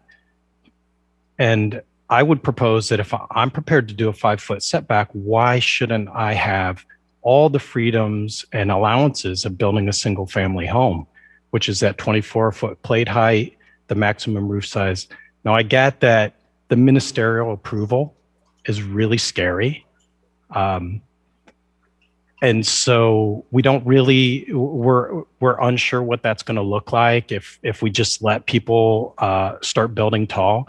But I think the vast majority of us want to build something smart, something that looks nice, that's going to enhance our property values.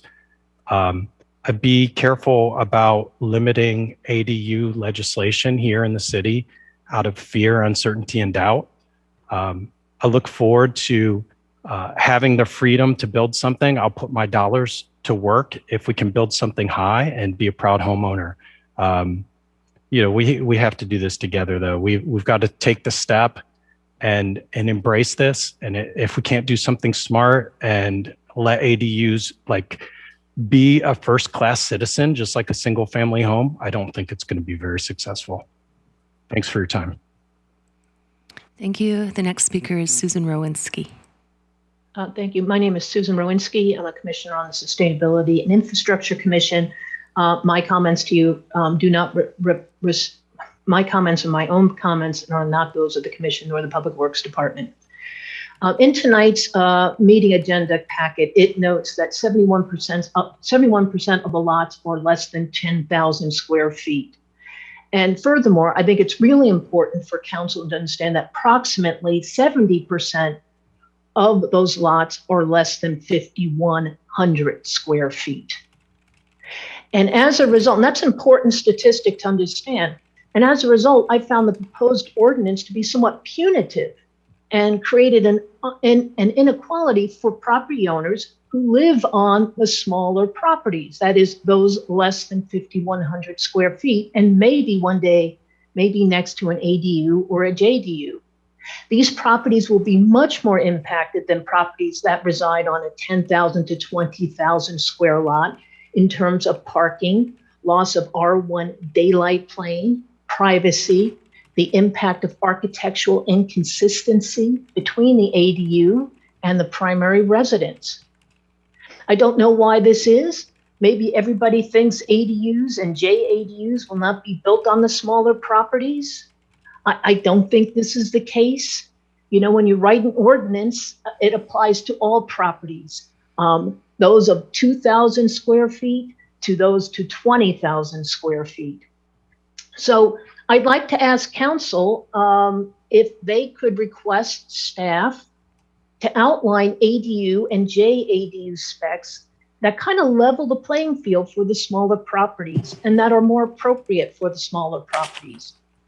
Some of those recommendations could be JDAUs that are 500 square feet versus 650 square feet, ADAUs that are maybe 900 square feet versus 1,200 square feet, architectural compatibility standards between the home and the ADU.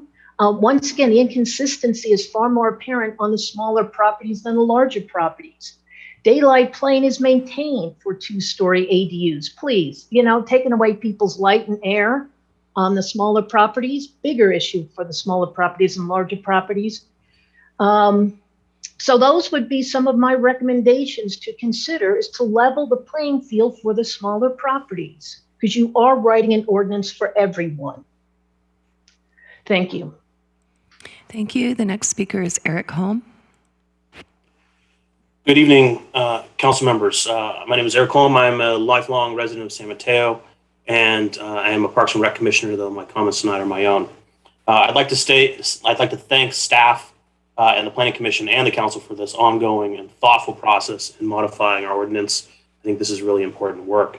There's a lot of consternation tonight over people looking into neighbors' yards and the privacy factor. I'd like to say we don't live in the country where there's examples throughout the city where you can see into people's yards and you have 2-story windows or porches or whatnot. I grew up in a house in the San Mateo Park with a 24-foot plate line and a 4-foot setback. Many of my neighbors were the same. In fact, if you drive through San Mateo Park, which I've done, actually biked through a lot lately with the pandemic, you see a lot of really beautiful homes built prior to the invention of daylight planes and the setback requirements. In fact, they're lovely examples. And to contrast that, I currently live in North Central, and I have a really unique and funky lot where I'm one in from a corner, and so my side yard is all neighbors' backyards. And so I actually have 8 neighbors that touch my property. And of those 8, I obviously have a lot of windows that look in my yard, and I have 3 balconies that overlook my yard. It's not that big of a deal. On the occasion that my neighbors are out, it gives me a chance to say hello to them. I've had my neighbor joke that he could wash my solar panels from his balcony with his hose. And, you know, it gives me a chance to say hello and offer them some of my tomatoes from my vegetable garden as they see me working down there. I think it's a lot of people that are really concerned about it, but it's a chance to be neighborly, and it's really a lot less of an issue when you live in that environment. And I really think that the housing is critical, and there's a lot of really great opportunity that you guys are considering in this ordinance. And I'd just like to support this work that you're doing and the questions you're all asking. I think this is really wonderful. Thank you very much. Thank you. Next speaker is Jordan Grimes. Good evening, Council, Honorable Mayor. Just a couple quick comments here. First, and I know I've been harping on this a lot lately, but I really want to politely urge staff to get in the habit of acquiring more demographic data when surveying San Mateans. If you do a survey of San Mateans with the intent of using that information to influence or to shape policy, but it turns out that the respondents are, say, disproportionately whiter, wealthier, older, as is too often the case in our city, as we have seen recently, what you are crafting is neither good nor effective policy. More importantly, you aren't crafting fair policy. And I guarantee you that's something that HCD will have a problem with when you send this ordinance to them. If we are going to consider data when shaping policy, as we have, as we are, and as we continue to do, then we need to ensure the responses are representative of the community at large. Otherwise, the information is worthless. In regards to the ordinance itself, I think both staff and the Planning Commission have drafted a really solid ADU policy here. I'm very, very glad to see the ordinance will allow for two-story ADUs. While I don't think we'll actually get that many of them, I do think they could be a really good option for a number of families. And then lastly, I do want to support the Planning Commission's recommendation on removing the R1 daylight plane requirements. At the end of the day here, regardless of everything else, what we should strive for is public policy that is straightforward, that's fair, and that's effective. And I think this ordinance is really successful in that respect. So I would ask the council to move it forward. And then one last note, I really loved Mr. Porter's comments. Totally agree with them. And I would recommend that he consider looking into the recently passed Senate Bill 9 to split his lot and build a duplex there as well. Thank you so much for your time tonight. Have a great evening. Thank you. Next speaker is Ryan Motoshimi. Good evening, council members. My name is Ryan Motoshimi, just here lending my support for the staff's and Planning Commission's recommendations, as well as the recommendations to remove the daylight plane for this ADU ordinance. I think that when crafting a policy, we should especially take into account the need to build more housing and how increased density has environmental benefits, as well as community-oriented benefits in terms of increasing our interactions with our neighbors. I think that that's one underrated thing to consider when thinking about an ADU policy and land use policy in general. So just overall support for the ordinance as crafted by staff and as recommended by the Planning Commission regarding the daylight plane. Thank you so much. Thank you. And our last speaker is Seema Patel. Good evening, Council. My name is Seema Patel. I am on the Planning Commission, but my comments tonight are as a private citizen. I will say that any member of the public that attended the Planning Commission meeting would have seen that the Planning Commission didn't simply accept the staff recommendations for the height limits just because it was the staff's recommendation. There was an extensive amount of discussion about the pros and the cons of the various options, and a lot of discussion about the community input and the sample size and the demographic representation.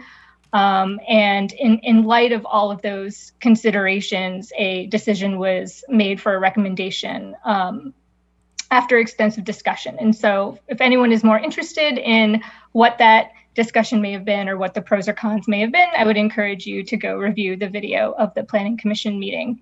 I also want to clarify a comment made by a previous speaker by Mr. Grimes. The Planning Commission did not make a formal recommendation to eliminate the daylight plane. The recommendation was to ask staff to prepare diagrams for the council to review so that there could be a greater understanding of how the daylight plane may specifically impact second-story ADUs built on top of garages that exist on a property line. I think that's it for me. Thank you very much. Thank you. I have no more hands raised. Thank you. Thank you to the public. I'm going to close public comment now and bring it back to council. And I first want to give staff an opportunity to answer several of the questions I know we got. I had a couple written down early on. I'll let you go ahead, and then if we miss any, then we can. Sure, I was able to write down a few of them, but please let me know if I've missed anything. With regard to why staff is recommending the 24-foot plate line and 32 feet to roof peak. Just to sort of circle back to something to the discussion earlier in the presentation, the direction that we received from the City Council in the April meeting when it was pulled from the consent calendar was to go conduct community outreach and default to the R1 building height standards, which we were defaulting to in absence of anything codified that would meet the state requirements. So we were defaulting to the 24 and 32 foot roof peak height. We did the outreach and the results were somewhat inconclusive. They weren't completely definitive. Again, we weren't treating the community results or the survey and poll results as statistically significant. They were just data points. And so we posed the question to the Planning Commission, and we're posing the same question to the City Council to consider establishing the height limit to whatever they seem fit. Regarding why shouldn't, the comment, I guess, why shouldn't I be able to build an ADU like a regular single family home? I think, Sorry. I think what staff is currently proposing, as currently proposed, a property owner would be able to develop, construct an ADU very much like a single family home based off of the proposed floor area parameters, the proposed height limit. The daylight plane is something we impose on regular single family 2-story homes. And so staff is recommending that daylight plane be imposed on a 2-story ADU because they can be built to a size comparable to a regular standard 2-story home. And just regarding the comment that imposing, or sort of the notion, I guess, that I'm hearing is that the daylight plane would prohibit ADU development. I would have to disagree. I think, we impose a daylight plane on 2-story homes that restricts standard 2-story homes to 17 feet at the setback. And we don't have a problem with 2-story development in our city. And likewise, I don't see that being an issue with ADUs as well. Those are the questions and comments that I picked up on. Was there anything specific, Mayor Rodriguez? I had a couple early on. If you could just talk about the rules keep changing, the rules keep moving, and it must be very frustrating for homeowners looking to build a ADU. Do you want to talk about? Yeah, I think there may be some confusion because we've been bringing proposed draft ordinances to the Planning Commission and City Council, but we haven't changed the regulations outside of defaulting to the state requirements that came into law. So there hasn't been a constant change of our regulations. I can understand from the public's perspective because the ADU laws are very nuanced and hard to understand, but we haven't been changing. Did you want to add anything, Christina? Yeah, I think I would just clarify that point by mentioning, although our local ordinance hasn't changed a lot in the recent future, the state ADU law has changed a bit, and it's changed in such a way that it wasn't super clear. And so while we are adapting our local application of our ordinance to meet the state requirements, the guidance from the state has been changing pretty consistently, I would say, since about the beginning of 2017. And so the interpretation of the rules has been difficult. And so for that reason, I think it's created a lot of confusion for members of the public who are interested in ADUs, because it is very confusing. It also varies from jurisdiction to jurisdiction. So if it happens to be someone like a builder or an architect or a designer, then they may have some confusion moving from city to city, especially because the state requirements have been a bit unclear and subject to interpretation by HCD. And depending if you go to the HCD guidance, which is published online, or if you talk to staff from HCD, you may get a different answer. And so it has been a little bit of a moving target, although our local San Mateo ordinance hasn't changed recently. Great, thank you. And I had one more question, and I have written down sprinklers. I can answer that. Okay. So the question was, if there's no fire sprinkler in the primary residence, is a fire sprinkler required in the ADU? And the state statute provides that no fire sprinkler is required in the ADU if it's not required for the primary residence. And so we follow state law because state law has preempted that area. Great, thank you. And I'll just did any other of my fellow council members pick up on any questions that we might have missed?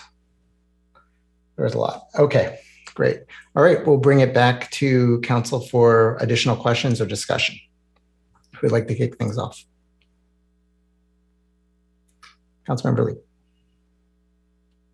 Well, I want to make sure that I'm conveying my appreciation to staff and to the commission and the public for participating in this process. And while I think that we can all see that the survey process and the community input process, we still struggle as a city to reach everyone, and the tools that we're using are not going to give us statistically valid data. And so there's always that hurdle, and having data that can be interpreted to create like meaning and know that we're actually being responsive.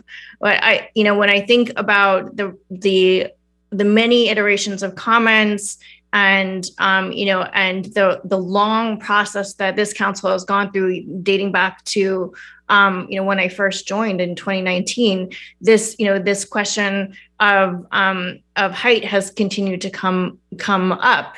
And I think that where we landed through a community input process, through a peer review process, through the planning commission process, we have landed on a really strong place in terms of keeping what is already in place, essentially, which is defaulting to the underlying zoning code of R1s, which, as we can see, based on the city's history, has helped produce really beautiful ADUs. And we've seen a jump in the, thanks to the state helping to relax some of those restrictions just in the last couple of years. And so I think that where we are today is us doing our job in supporting housing production through ADUs, keeping in place what's already there, which is defaulting to the underlying zoning code of R1s. And I think what the point that was it Dave Porter made so eloquently is that this is a chance for us to really put our faith in our neighbors to make investments into their own property and their own futures and in their own wealth creation to create housing that's going to increase their own property values. And so, I'm really happy to see where we are today in terms of the strengths of the ordinances as it's written. In the height defaulting to the R1 underlying zone, and the the thought that in the conversations that went in at the Planning Commission, talking about, how we can go beyond and support reach codes and the care that about in conversation about making sure that we have architectural cohesion. And there's just so many places where I think that we got this ordinance right. And so I strongly support passing the ordinance. I think that there are some marginal changes that could be made. For example, thinking about the deck, like let's return to the deck. I think it's a great amenity. We want to create more usable outdoor space. And when you have multiple households sharing outdoor space, a deck is a great option to have. And so I hope that that's something that, when this comes back to us, that we can think about, we can think about how under what objective design standards we can apply to make that feasible for people who don't abut an alleyway or a commercial area, a commercial lot, and actually live in a residential neighborhood. So that's one change I would love to see made. I think the question about the daylight plane is unresolved. The Planning Commission was very explicit about wanting to see graphics that showed how does this apply in the use case of building on top of an existing garage that's built on a property line.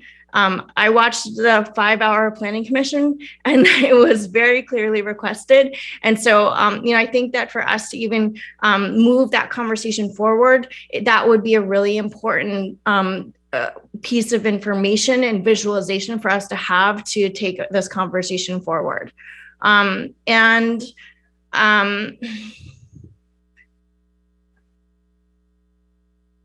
think I'll just end with one of the strengths I think of this ordinance is I've heard from the community that we don't want a one-size-fits-all model, that we want to take into account the differences in lot sizes and have a tiered approach. And I think that the tiered approach is really achieved by defaulting to the floor area ratio. And I think that that's a really important addition to this this ordinance that really takes into account the context of each neighborhood, each block, and each lot, which is different in size.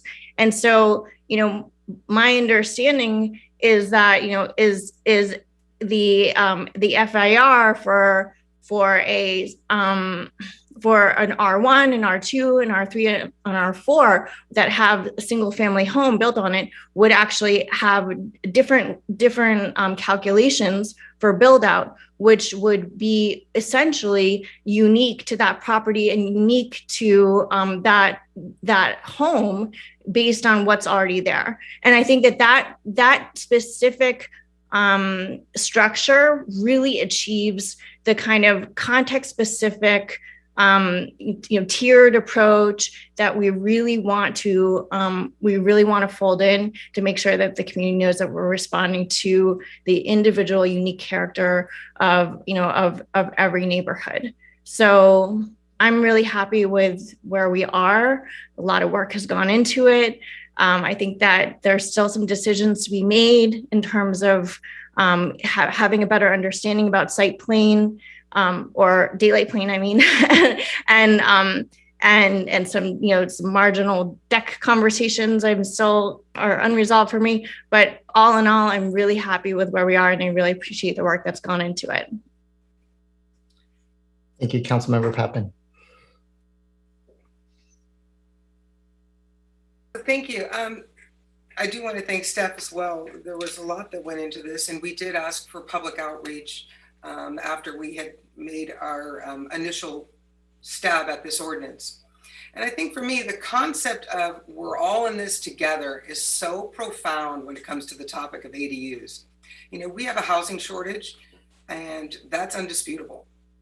And ADUs are a way that single-family property owners can provide housing and contribute and do their part, perhaps, to increasing housing and our housing supply. So there's this philosophical aspect of the concept of we're all in this together. And we want to facilitate with our ADU ordinance the construction of ADUs on single-family properties to help house people. There's also the physical aspect of being in this together. And our togetherness is really amplified by the reduction of the rear and side setbacks to 4 feet. I don't think we can say, let's continue on with what we've been doing without acknowledging that we went from 25 feet at the second story to 4 feet. I mean, I just think that's incredibly important. So alas, we are tasked with finding that sweet spot of providing a way of allowing more housing to be built through ADUs, which we are committed to, while at the same time trying to make them palatable to one's neighbor, who now only has a 4-foot setback. So in making this decision, I think it's very important that we represent and remember that we represent everybody. So, we asked for outreach after we made our first stab at this, and we heard from a significant number of residents as to their concerns about heights of ADUs. And I don't think these responses should be disregarded, okay? They did provide, as Ms. Nash stated, some context to public perspective, and they should be considered. When we have speakers that come to our meetings, they may share a point of view, they may not. We don't sit here and say, well, I don't think I should count you because it's not exactly where I'm thinking. I think our role as electeds is to take into account these varying points of view and bring them together in a way that works as best we can for the entire community. So we know, and I want to be clear, I may have a question in my comments here, I apologize. It is that if you went 16 feet to the plate plus 8 feet more to the ridge to get to 24 feet, this would allow for 2 stories. Do I have that right? Yes. Yes. Okay. I just wanted to make sure. So that allows for more living space for an ADU rather than just the 16 feet. So we would go above that. And I think that really, the 16 feet to the plate plus 8 more feet to get to 24 feet for the ridge is that sweet spot for ADUs. We really are all in this together, and this truly is our chance to get it right and to consider all points of view. And I just think that because of that reduction to the 4-foot setback, we have a changed circumstance here. So we have to take that into account. I agree on the 800 plus the amount of unused floor area ratio. I think that's a good way of looking at it. I think that we're already there with respect to the floor area ratio, and we have the 800 square feet for ADUs that comes from the state. So I think that's a good way of looking at it. Anyway, that's kind of where I am. I could talk about the other things, but it seems like the height one is the biggest at this point, and that's kind of where I'm coming from on it. I just feel like we've got to find that sweet spot, given the fact that the 4-foot setback has changed. Anybody else like to chime in here? Councilmember Gozos.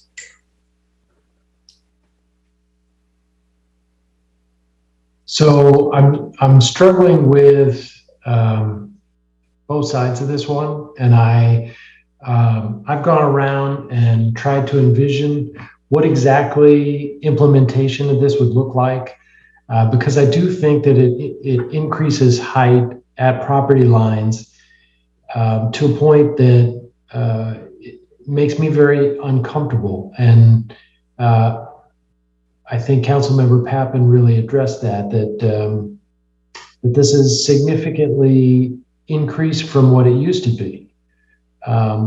The other side of that is that we have a housing shortage and that people don't have places to live, and that we need to enable and really give people the power to build the housing.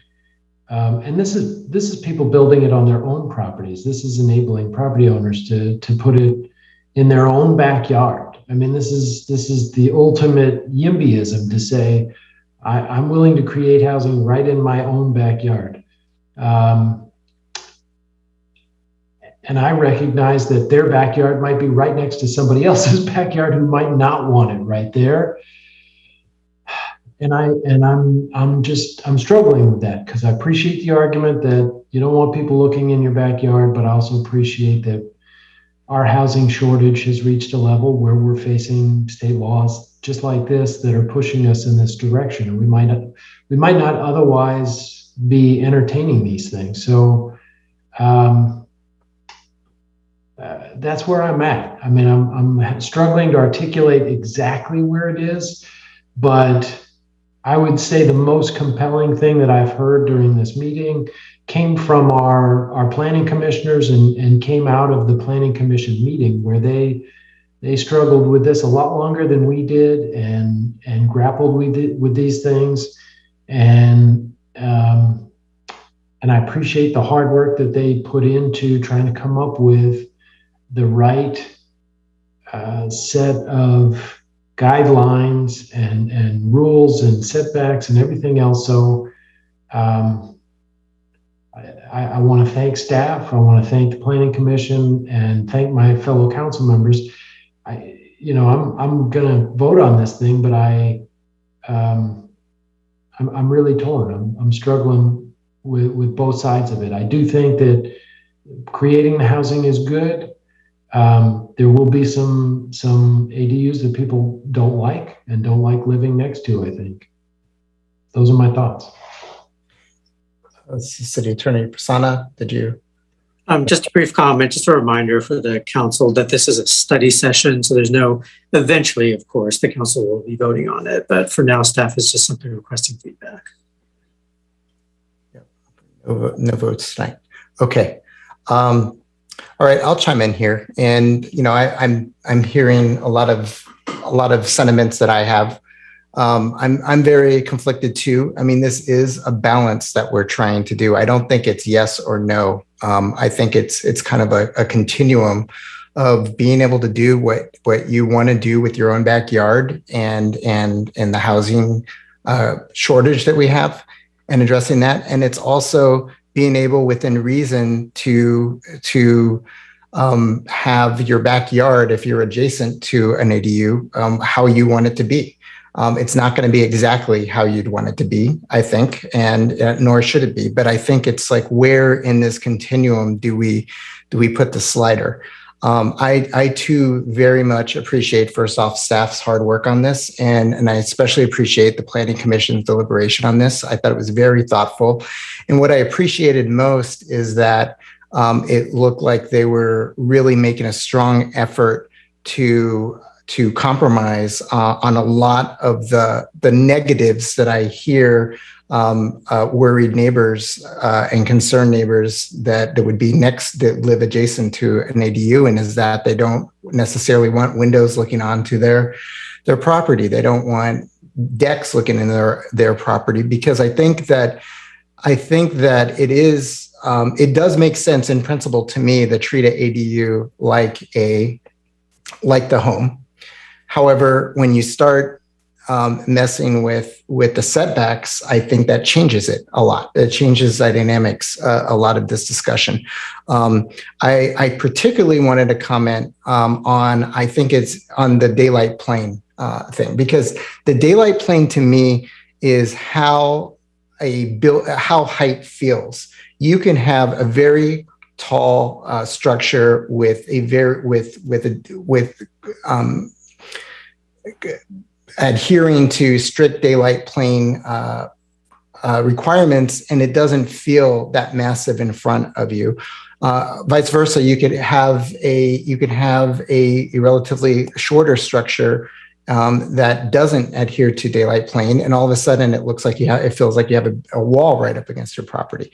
So I think it's a very bad idea, personally, to evaluate relaxing the daylight plane, because that to me is a key thing that makes up for the fact that we're talking about some garages that could be right up against the property line. And that to me, I think is one of the safeguards that would that would enable me to feel comfortable going a little bit higher than the minimum heights that we're talking about. But we would need to have that safeguard, I think, because that's very important to neighbors in the backyard that might not want to have an ADU in their backyard. So I think moving to the floor area ratio standard makes a lot of sense to me. Let me see. Let me just go over the rest of my notes to make sure I'm.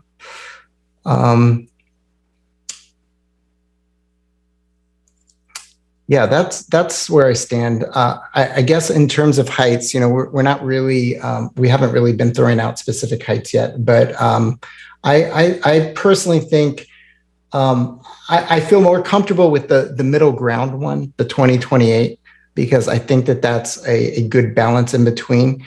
If we were going to go to 2432, I think we need to be very, very careful about the protections that we put in. And I think the Planning Commission did an admirable job of trying to do that. But again, I just want to reiterate, I think it's a mistake to even open a conversation of relaxing daylight plane requirements, because if we're talking about moving the standards to the same as a home, why would we, as a single family home, why would we relax it for an ADU that's going to be 4 foot? It could be 4 foot or right next to the property line. That's a huge concern I have. So, all right, Deputy Mayor Bonilla. Thank you, Mr. Mayor. Well, I want to say that I appreciate all the comments I've heard here tonight. And I know this is not a simple issue. It's very detailed. There are some concepts that are hard for some people to visualize. I'm not talking about the council, but I'm talking about people in general, because I know the council deals with these kind of issues on a regular basis. I want to start off by mentioning I attended the Planning Commission meeting. It was a 5-hour meeting. And like you, Mr. Mayor, mentioned, very thoughtful, very difficult, watching them trying to find some middle ground on all of these things that we're talking about. It's important to notice that they didn't just take the staff recommendation, on just about anything. They actually had a discussion about everything. And when it came to the 24 foot to the top plate and the 32 foot to the ridge, they couldn't find a compelling reason to restrict that to less, because it provides that level playing field that Susan Rowinski mentioned, that I heard Mr. Porter talk about, where they have the ability to build a normal sized structure to live in.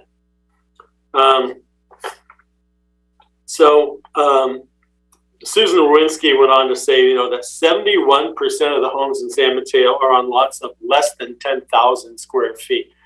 That means most people are going to be, if they want to have any open space in their yards, they're going to be looking for a 2-story unit. And open space is important. We can't have everything paved. We can't have the new larger than ever storms that we know are coming running all down into our storm drains and down our streets and causing more problems than we've already had with the big storms that we've had. And we need to think about the end destination for that water, which is down by the bay, where we're looking at sea level rise, where we have in December and January king tides. We have issues with levees already. I know we're improving our levees, but our neighboring cities haven't. Okay, Foster City is, but Belmont, water can come right in through O'Neill Slough. Burlingame hasn't done a thing except over there at the new Oculus building. Everything else is at really old, outdated heights for sea level rise. We need to be concerned about the environment. We need to have room for trees, and we have to have land that water can soak into. I want to say that the daylight plane is a difficult issue. I know it is, okay? And I feel like even though the Planning Commission asked for representative drawings of what people could expect to see, we only got that one example, which showed a gable end roof on the side of the property, but it didn't represent the actual gable end on the side of the property, or a flat roof, or any other kind of roof. There are lots of other kind of roof styles that can be done. And a flat roof, the top of the flat roof above the 24-foot plate line, if it was that, would be only 1 foot higher than that, not up at 32 feet. So if a flat roof is what's on the house and the owner wants to build their ADU with a flat roof, which I think we're asking them to do to match the architecture, we need to consider those things, and we need to see those drawings and those representations so we understand what we're looking at. So I want to remake that request so that the next time the city council gets a chance to look at these things, we can. I think that the FAR plus is a good way to go. It allows people flexibility. We allow the FAR anyway. The state mandates that we allow at least 800 feet. So, and then there are people who don't, their houses don't use all of the FAR. So I think that's a great idea, and it brings some equality, to the whole ADU. The purpose of us doing this, really, because the state has said, we want to make this easier. We want to make it a ministerial approval, and they have mandated certain things to cut through red tape. And I think we want to be careful with putting more red tape in the way. Okay, I want us to make sure we're being open, fair. We have, like I say, with the daylight plane, we make decisions based on things that we can see and we understand. And with that said, I just want to say that I appreciate everybody's time and effort here. It's going to be a long struggle, I think, because so many people feel so strongly about this, although we didn't get, like I said, that much actual writing in terms of letters. And I really feel like we don't do a good job in San Mateo of getting public input. And I want to make sure that in the future, as we're doing public input, we're gathering demographic information to make sure that we're getting some kind of a balance. And if we don't get a balance, then we need to go back out and make sure that everybody, every group that's represented in the city has a voice. Thank you. Okay, so our comments were kind of a little bit all over the place. I want to go back to staff and see if we met the requirements for the feedback you needed, or do we need to go back to any one of the discussion topics and give clarity? Yeah, if you don't mind, if I could bring up the discussion slide just to make sure that we cover yes, make use of the study set. Great.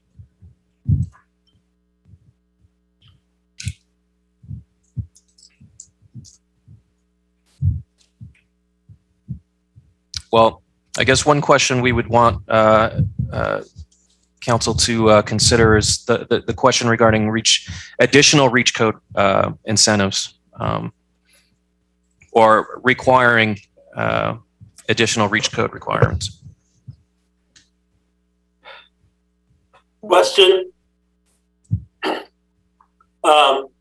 Do ADUs require or allow the same or call for the same reach code requirements that a single family home has now? Yeah, ADUs are required to meet the city's adopted reach code requirements, which are the same, I believe, for single family homes. Okay, well, reach code requirements, as we know, are a moving target because as our climate gets worse every day, all I got to do is take a deep breath to know that things are going to be changing. We're actually going towards full electrification of homes as permits are taken out for water heaters and furnaces. Like I said, the impacts of climate change are going to continue for a while, whether we actually change what we do or not. But it's incumbent on us to make changes now. So I approve of reach code requirements. I have a question. Can we just make it that they are consistent with what we were requiring for new construction, whether it's an ADU or a home or? Yeah, let me clarify the question, the recommendation from the Planning Commission. They wanted, they were recommending to council that to see if there was interest in providing incentives for ADU development that provided additional green building and energy code standards that were above reach code requirements. And so incentives would be provided to those providing those sort of added benefits. So in other words, if they wanted to spend additional money to go beyond with the REACH code, Yes. we could provide some expedited permitting and so forth if we decide to do that. Yeah, and so the question is one, is there interest in that? And two, if there is, what would those incentives look like? So I don't know why we wouldn't want to do that. I think that those incentives could be, I know that we have a ministerial requirement, so there's a short period of time within which this needs to be approved.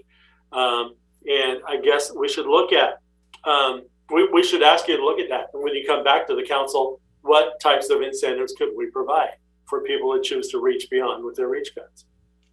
Okay, so I have a little bit of an alternate take on this in that, you know, there's this perception that the ADU required codes are very complicated and they change all the time. I'm questioning the wisdom of detaching the incentives that we would give to an ADU from the ones that we would give to new housing. So I don't think that they should be different. And if we want to change one, we should probably change the other. I think it just adds to the complexity of this by decoupling them and going beyond. That's my take on this. So I just want to add that the whole ADU law, as it's put forth by the state, is intended to incentivize building of ADUs. So we're dealing with incentives inherently. And to allow people a choice to just go farther, maybe we don't give any incentives. Maybe we just, I think there needs to be a discussion about that. But I think the idea of incentives helps push people in what we know is the right direction. Thanks. Sana. Yes. Yes, just very briefly, I wanted to point out that the state ADU law does say that local building code requirements that apply to detached dwellings will also apply to ADUs. So, you know, as the state building code changes, you know, those will be uniformly applied to both single family homes and accessory dwelling units. Thank you for that insight. Any other council members want to chime in on this? Councilmember Lee. I think it's certainly worth exploring. I understand the point about having sort of different standards for ADUs versus primary structures, and so I think I would be interested to hear if that, you know, if that creates a challenge, you know, administratively that, you know, is a burden to the city, or if it's, you know, like that. I want to factor in our capacity in the decision, but as an idea, I think it's very interesting. And, you know, and I think for all the reasons that Deputy Mayor Bonilla explained, retrofitting for sustainable building is so cost prohibitive. And so if we can, in small marginal ways, encourage people to go above the REACH codes and innovate in this space, then it benefits all of us. And so I think it's certainly, as an idea, has a lot of merit. Just as a point of information, all ADUs are required to be all electric per REACH code standards, or constructed all electric. And I believe they're also required to be PV or have PV ready. Okay, it looks like we have 2 council members in favor of this. I haven't heard anything from the other 2. So I'm assuming that this is something that we do not want to move forward with. Unless somebody else going once, going twice. Okay. Do you want to move on to the next? Sure.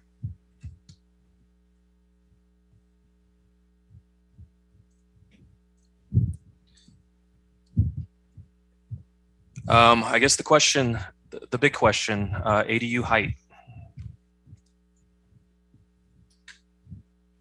I think we had, you know, where I was, where Councilmember Lee was, and we heard from 3 men who couldn't take a position.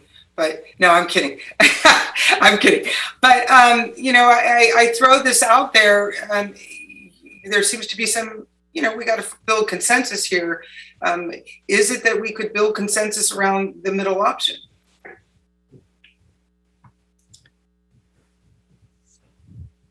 I did take a position. I said I prefer the middle option, but.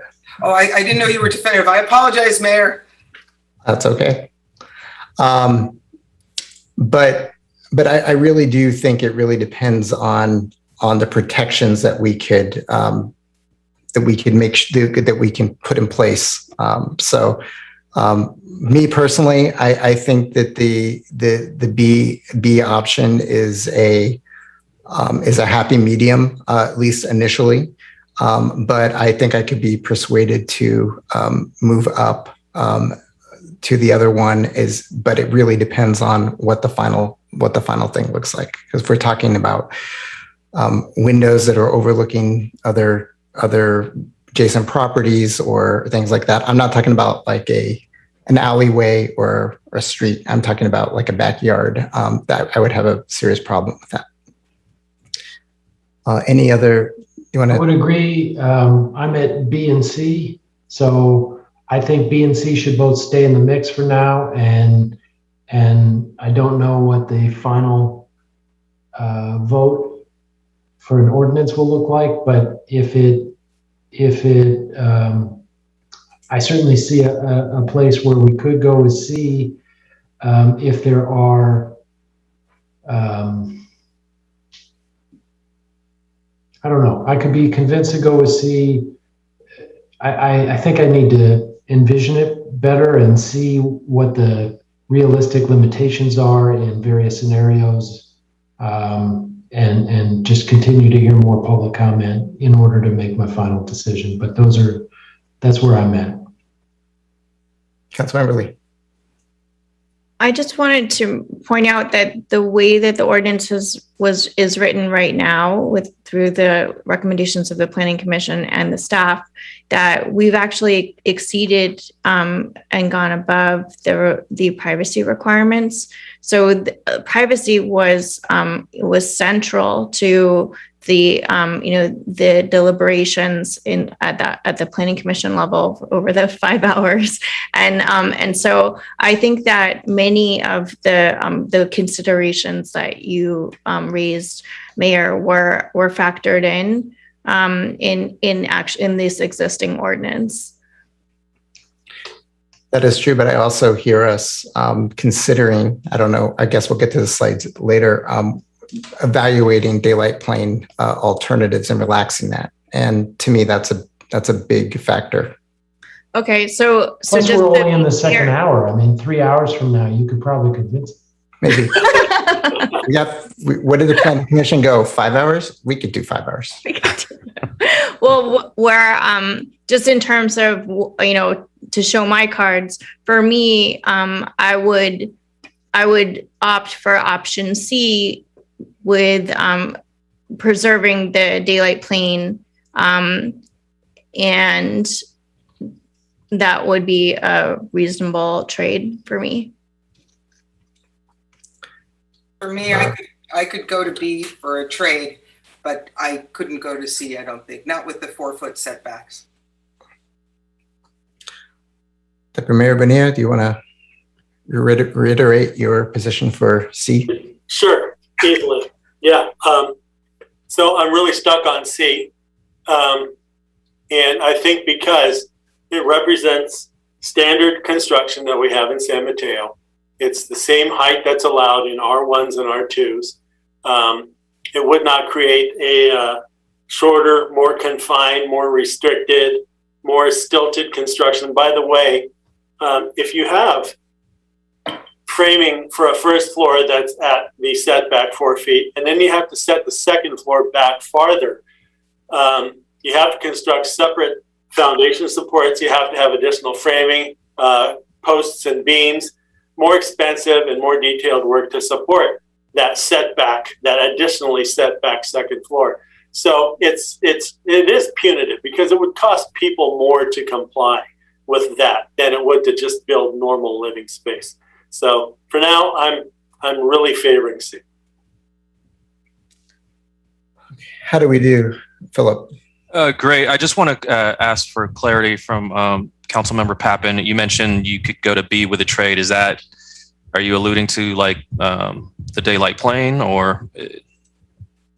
No, I wouldn't want to take out the daylight plane. For me, I would need the daylight plane at B. That's it.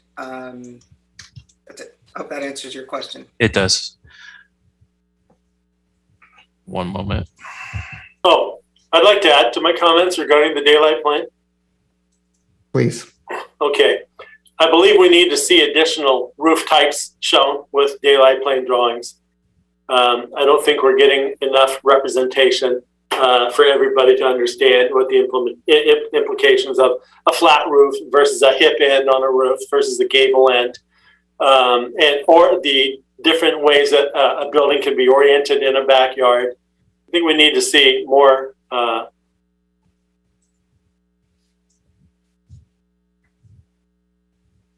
Yeah. So I see what you're saying here, Philip. I mean, I could work with that. I think if the roof is turned, if the building is oriented the opposite, I mean 90 degrees from this picture here, then we would have the gable end, but we would still have the 24-foot plate, which is what you're looking for, right? Or in that case, a 19-foot plate. And so if we go to 8 feet on the setback distance, do you have any idea what that would give us? It would be 20 feet to plate line. Okay, we're going 1 foot at a time, right? Yeah. Okay, so we could get the option B if we went with an 8-foot setback, and that would allow at 20 feet with a slab, certainly you could have a full 2-story living space in there. Problem is not everybody can have a slab, and slabs are less resilient in heavy storms because they do flood. They're built lower, they do flood. And yeah, there are many other considerations to be taken into account. But thank you for showing that again. Sure. Okay, what? So I did want to, we heard from Councilmember Pappen, but I just want to make sure that I capture everybody's feelings on the daylight, imposing the daylight plane, the R1 daylight plane requirement. Yeah, I feel very strongly that we should keep it. Anybody else? Yeah, I don't see a reason to take it out at this moment. I would leave it. And I'm with Joe. I'm still thinking about it. So I think it's worth thinking about with some of the scenarios that we haven't seen any visual iterations of, which are building above garages that are on property lines. And, and I think the point that that Deputy Mayor Bonilla raised about escalating cost of construction when you're having to do these setbacks, or you're losing buildable area that or sacrificing ceiling heights and asking people to live and exist in dormers instead of full 8 foot or minimum 8 foot ceilings. It does create this sort of inequity and second class citizen experience in somebody's home. And so there are a lot of merits to understanding how height and the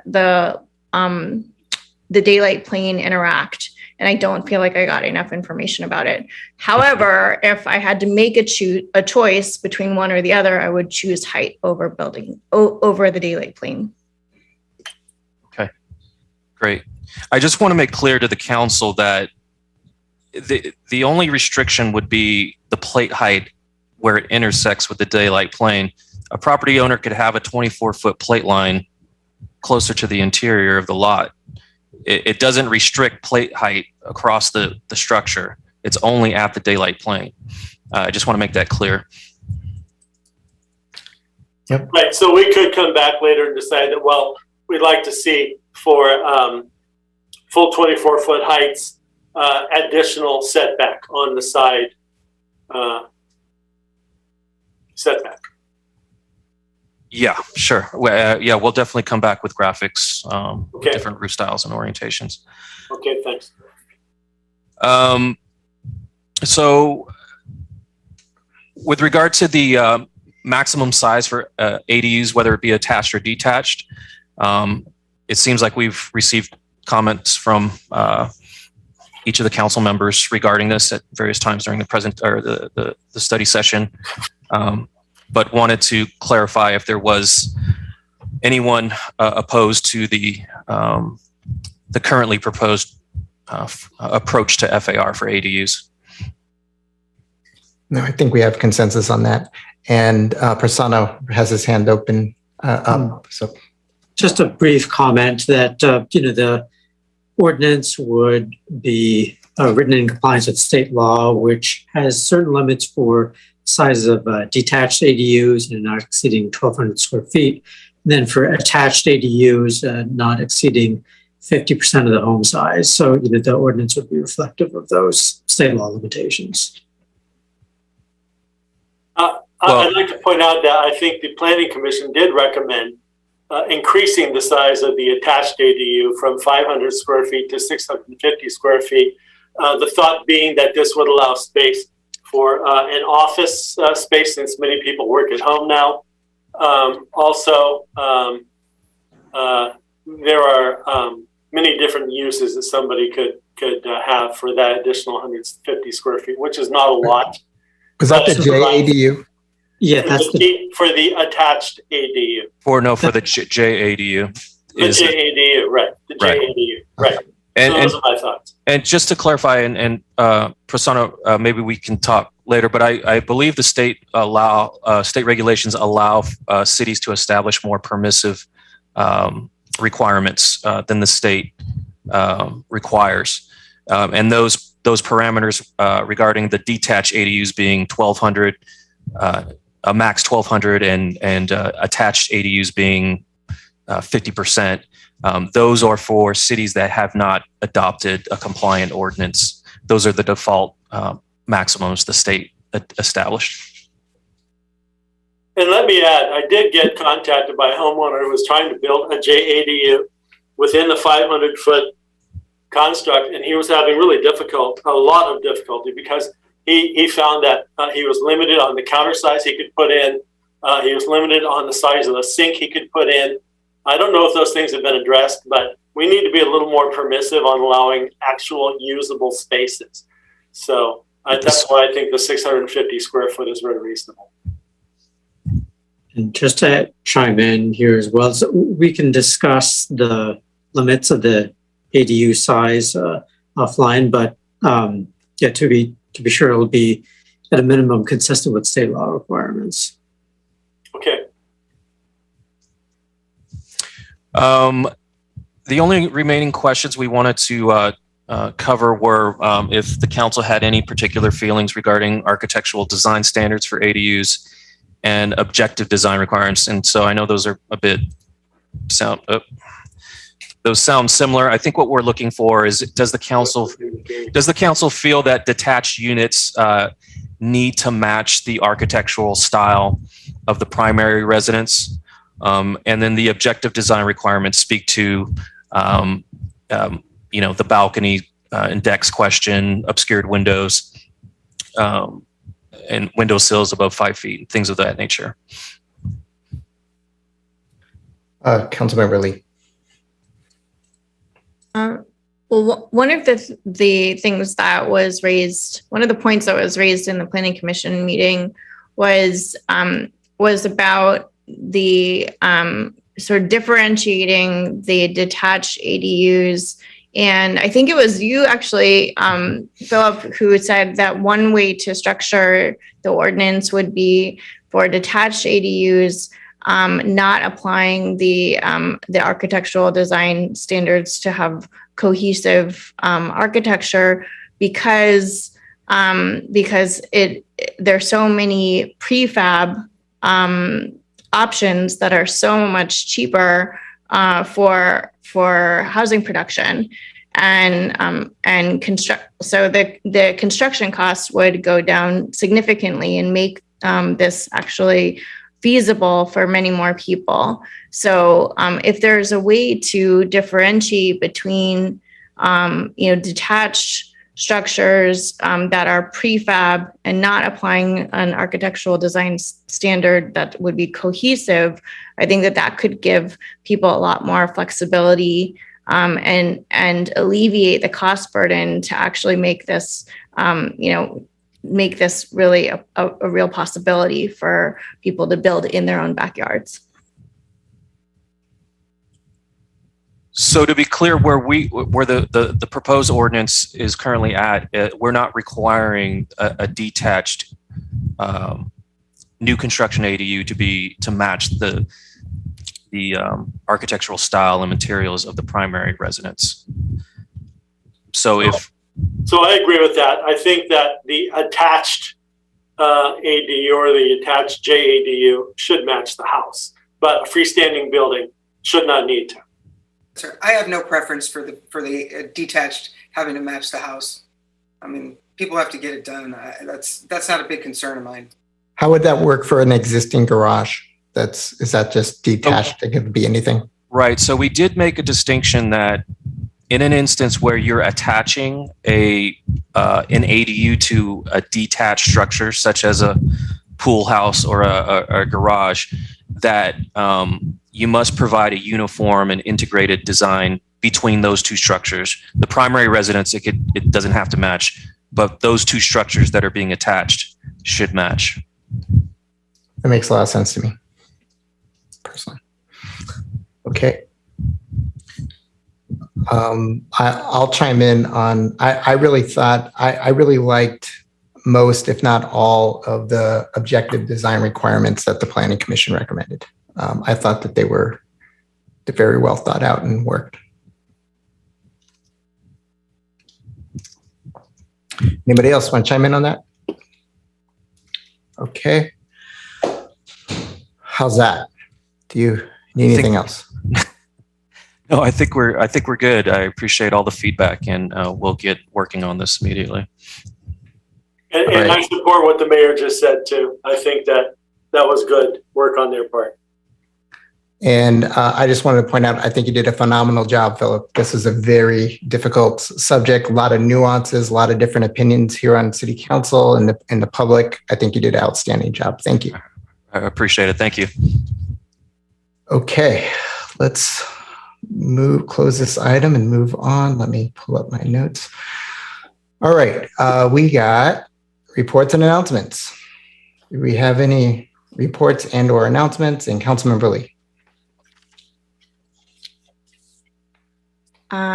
Thank you, Mr. Mayor. We received a number of community letters requesting that the city, in light of the moratorium on evictions ending, to consider strengthening our regulations governing evictions and looking at where there might be some opportunities to close loopholes that have been exploited with 1462, is it? And you know, in light of the pandemic and the data that shows that, you know, almost 8,000 residents in the county are at imminent risk of eviction, I think that there's a very urgent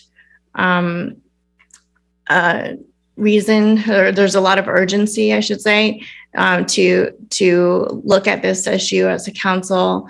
And I wanted to ask if there's council consensus, you know, what would be the soonest that we might have capacity to bring this back to a study session to evaluate and analyze and research what our options might be. Prasanna, you have your hand up.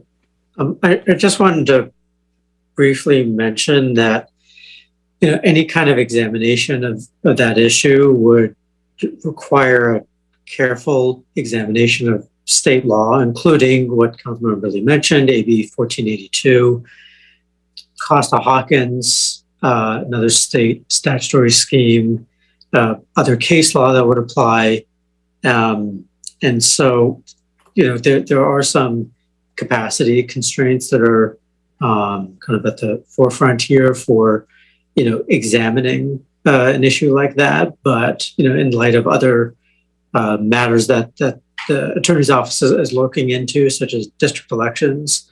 But I just wanted to mention that for the council's consideration as you deliberate on this issue. Mr. Mayor? Yes, please. Yeah, I'd like to say that I support sentiments that were expressed by Councilmember Lee strongly, and that while I know that staff is busy with a lot of issues that we expected to be working on and a huge one that we didn't, I feel like this is a timely matter, very timely matter, and people will be homeless. And I think the City Council of San Mateo can do a few things that other cities are already doing here on the peninsula as well as around the bay. And if we were to start by just looking at what those cities are doing, that might help us get a leg up on what we might be able to look at.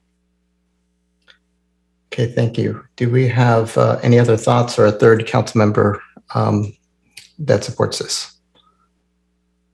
Yeah, I think we have to talk about it. I think we owe it to the residents to address these issues and to see how big the eviction issue is going to be in San Mateo and whether there's anything we can do about it. That's why we're here. Okay, that's 3. And then in terms of timing, how much do we push staff to set aside what they're working on now to make room for this? Any thoughts on that? I mean, I can appreciate that we have a very full plate right now with districting, and that's something that we have to do immediately, and we have to do it right. And so, I don't have a lot of visibility to the full scope of work that the legal department is on that's on your plate, but I certainly can appreciate that this is taking up a big chunk, and so if this could be prioritized after we complete our districting process, I think that would be a very reasonable ask. Okay, that timing makes sense to me. Anybody else want to talk about that? I don't know how many people are going to be homeless by then, so I'm not sure I can agree to that. Anyone else want to chime in on that? Perhaps we could get an update from our city attorney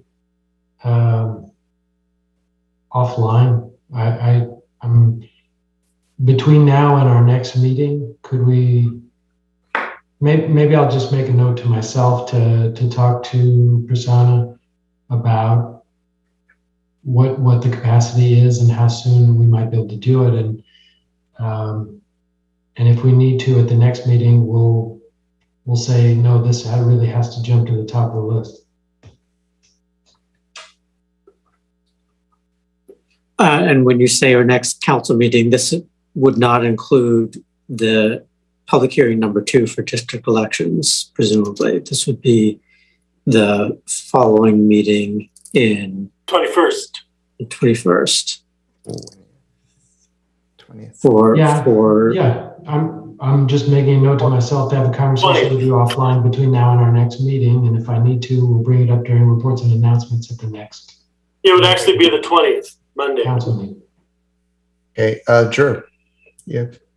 Yeah, thank you. I just wanted to note that I believe it's the first meeting of October. We'll be coming back with a sort of a status update of the council strategic plan for 21 for the current fiscal year. With things like the district elections added, we're looking at kind of what things need to be shuffled around, if anything. And I think that as part of that evaluation, we can evaluate this as well and kind of what else would need to be moved around in order to accommodate this being prioritized along with the district elections, if that would be workable for the council. So it'd be, 4 weeks from yesterday that we would be able to give you an idea about what this would look like.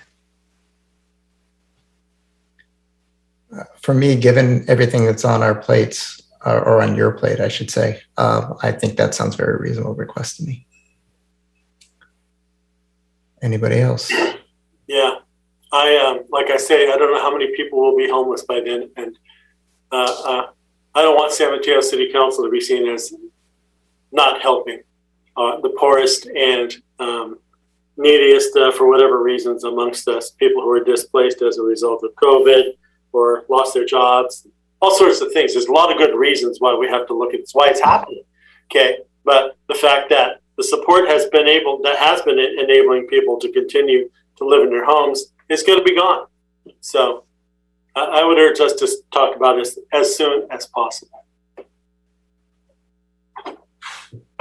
Okay, do you have everything, the staff have any more clarifying questions before we move on to other reports and announcements? No. Other reports and announcements? All right, none? All right.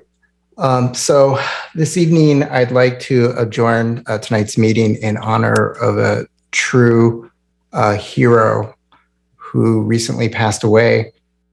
This person, Christina Balagtas, was a frontline essential worker that helped our community get through the pandemic these last 18 months. I have a few words I wanted to read about Christina. She was born and raised in Little Rock, Arkansas, and grew up admiring her parents, who were both nurses. When she moved to California 11 years ago, she went into a specialized field of hospice on a whim, not knowing what it truly entailed.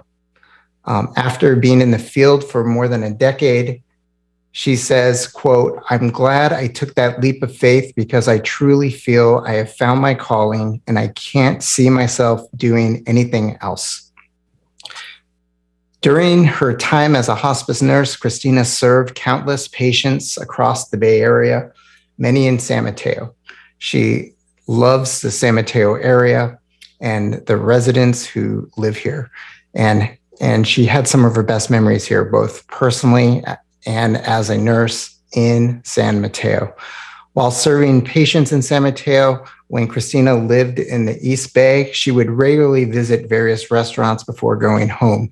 And one of her favorites was Panera Bread.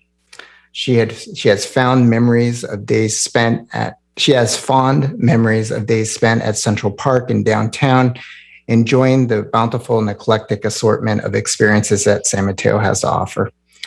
The week of her passing, she spent the weekend at a company picnic in Central Park and later at Pinstripes in Hillsdale Mall. Now she is able to visit San Mateo anytime she chooses. So please join me in a moment of silence.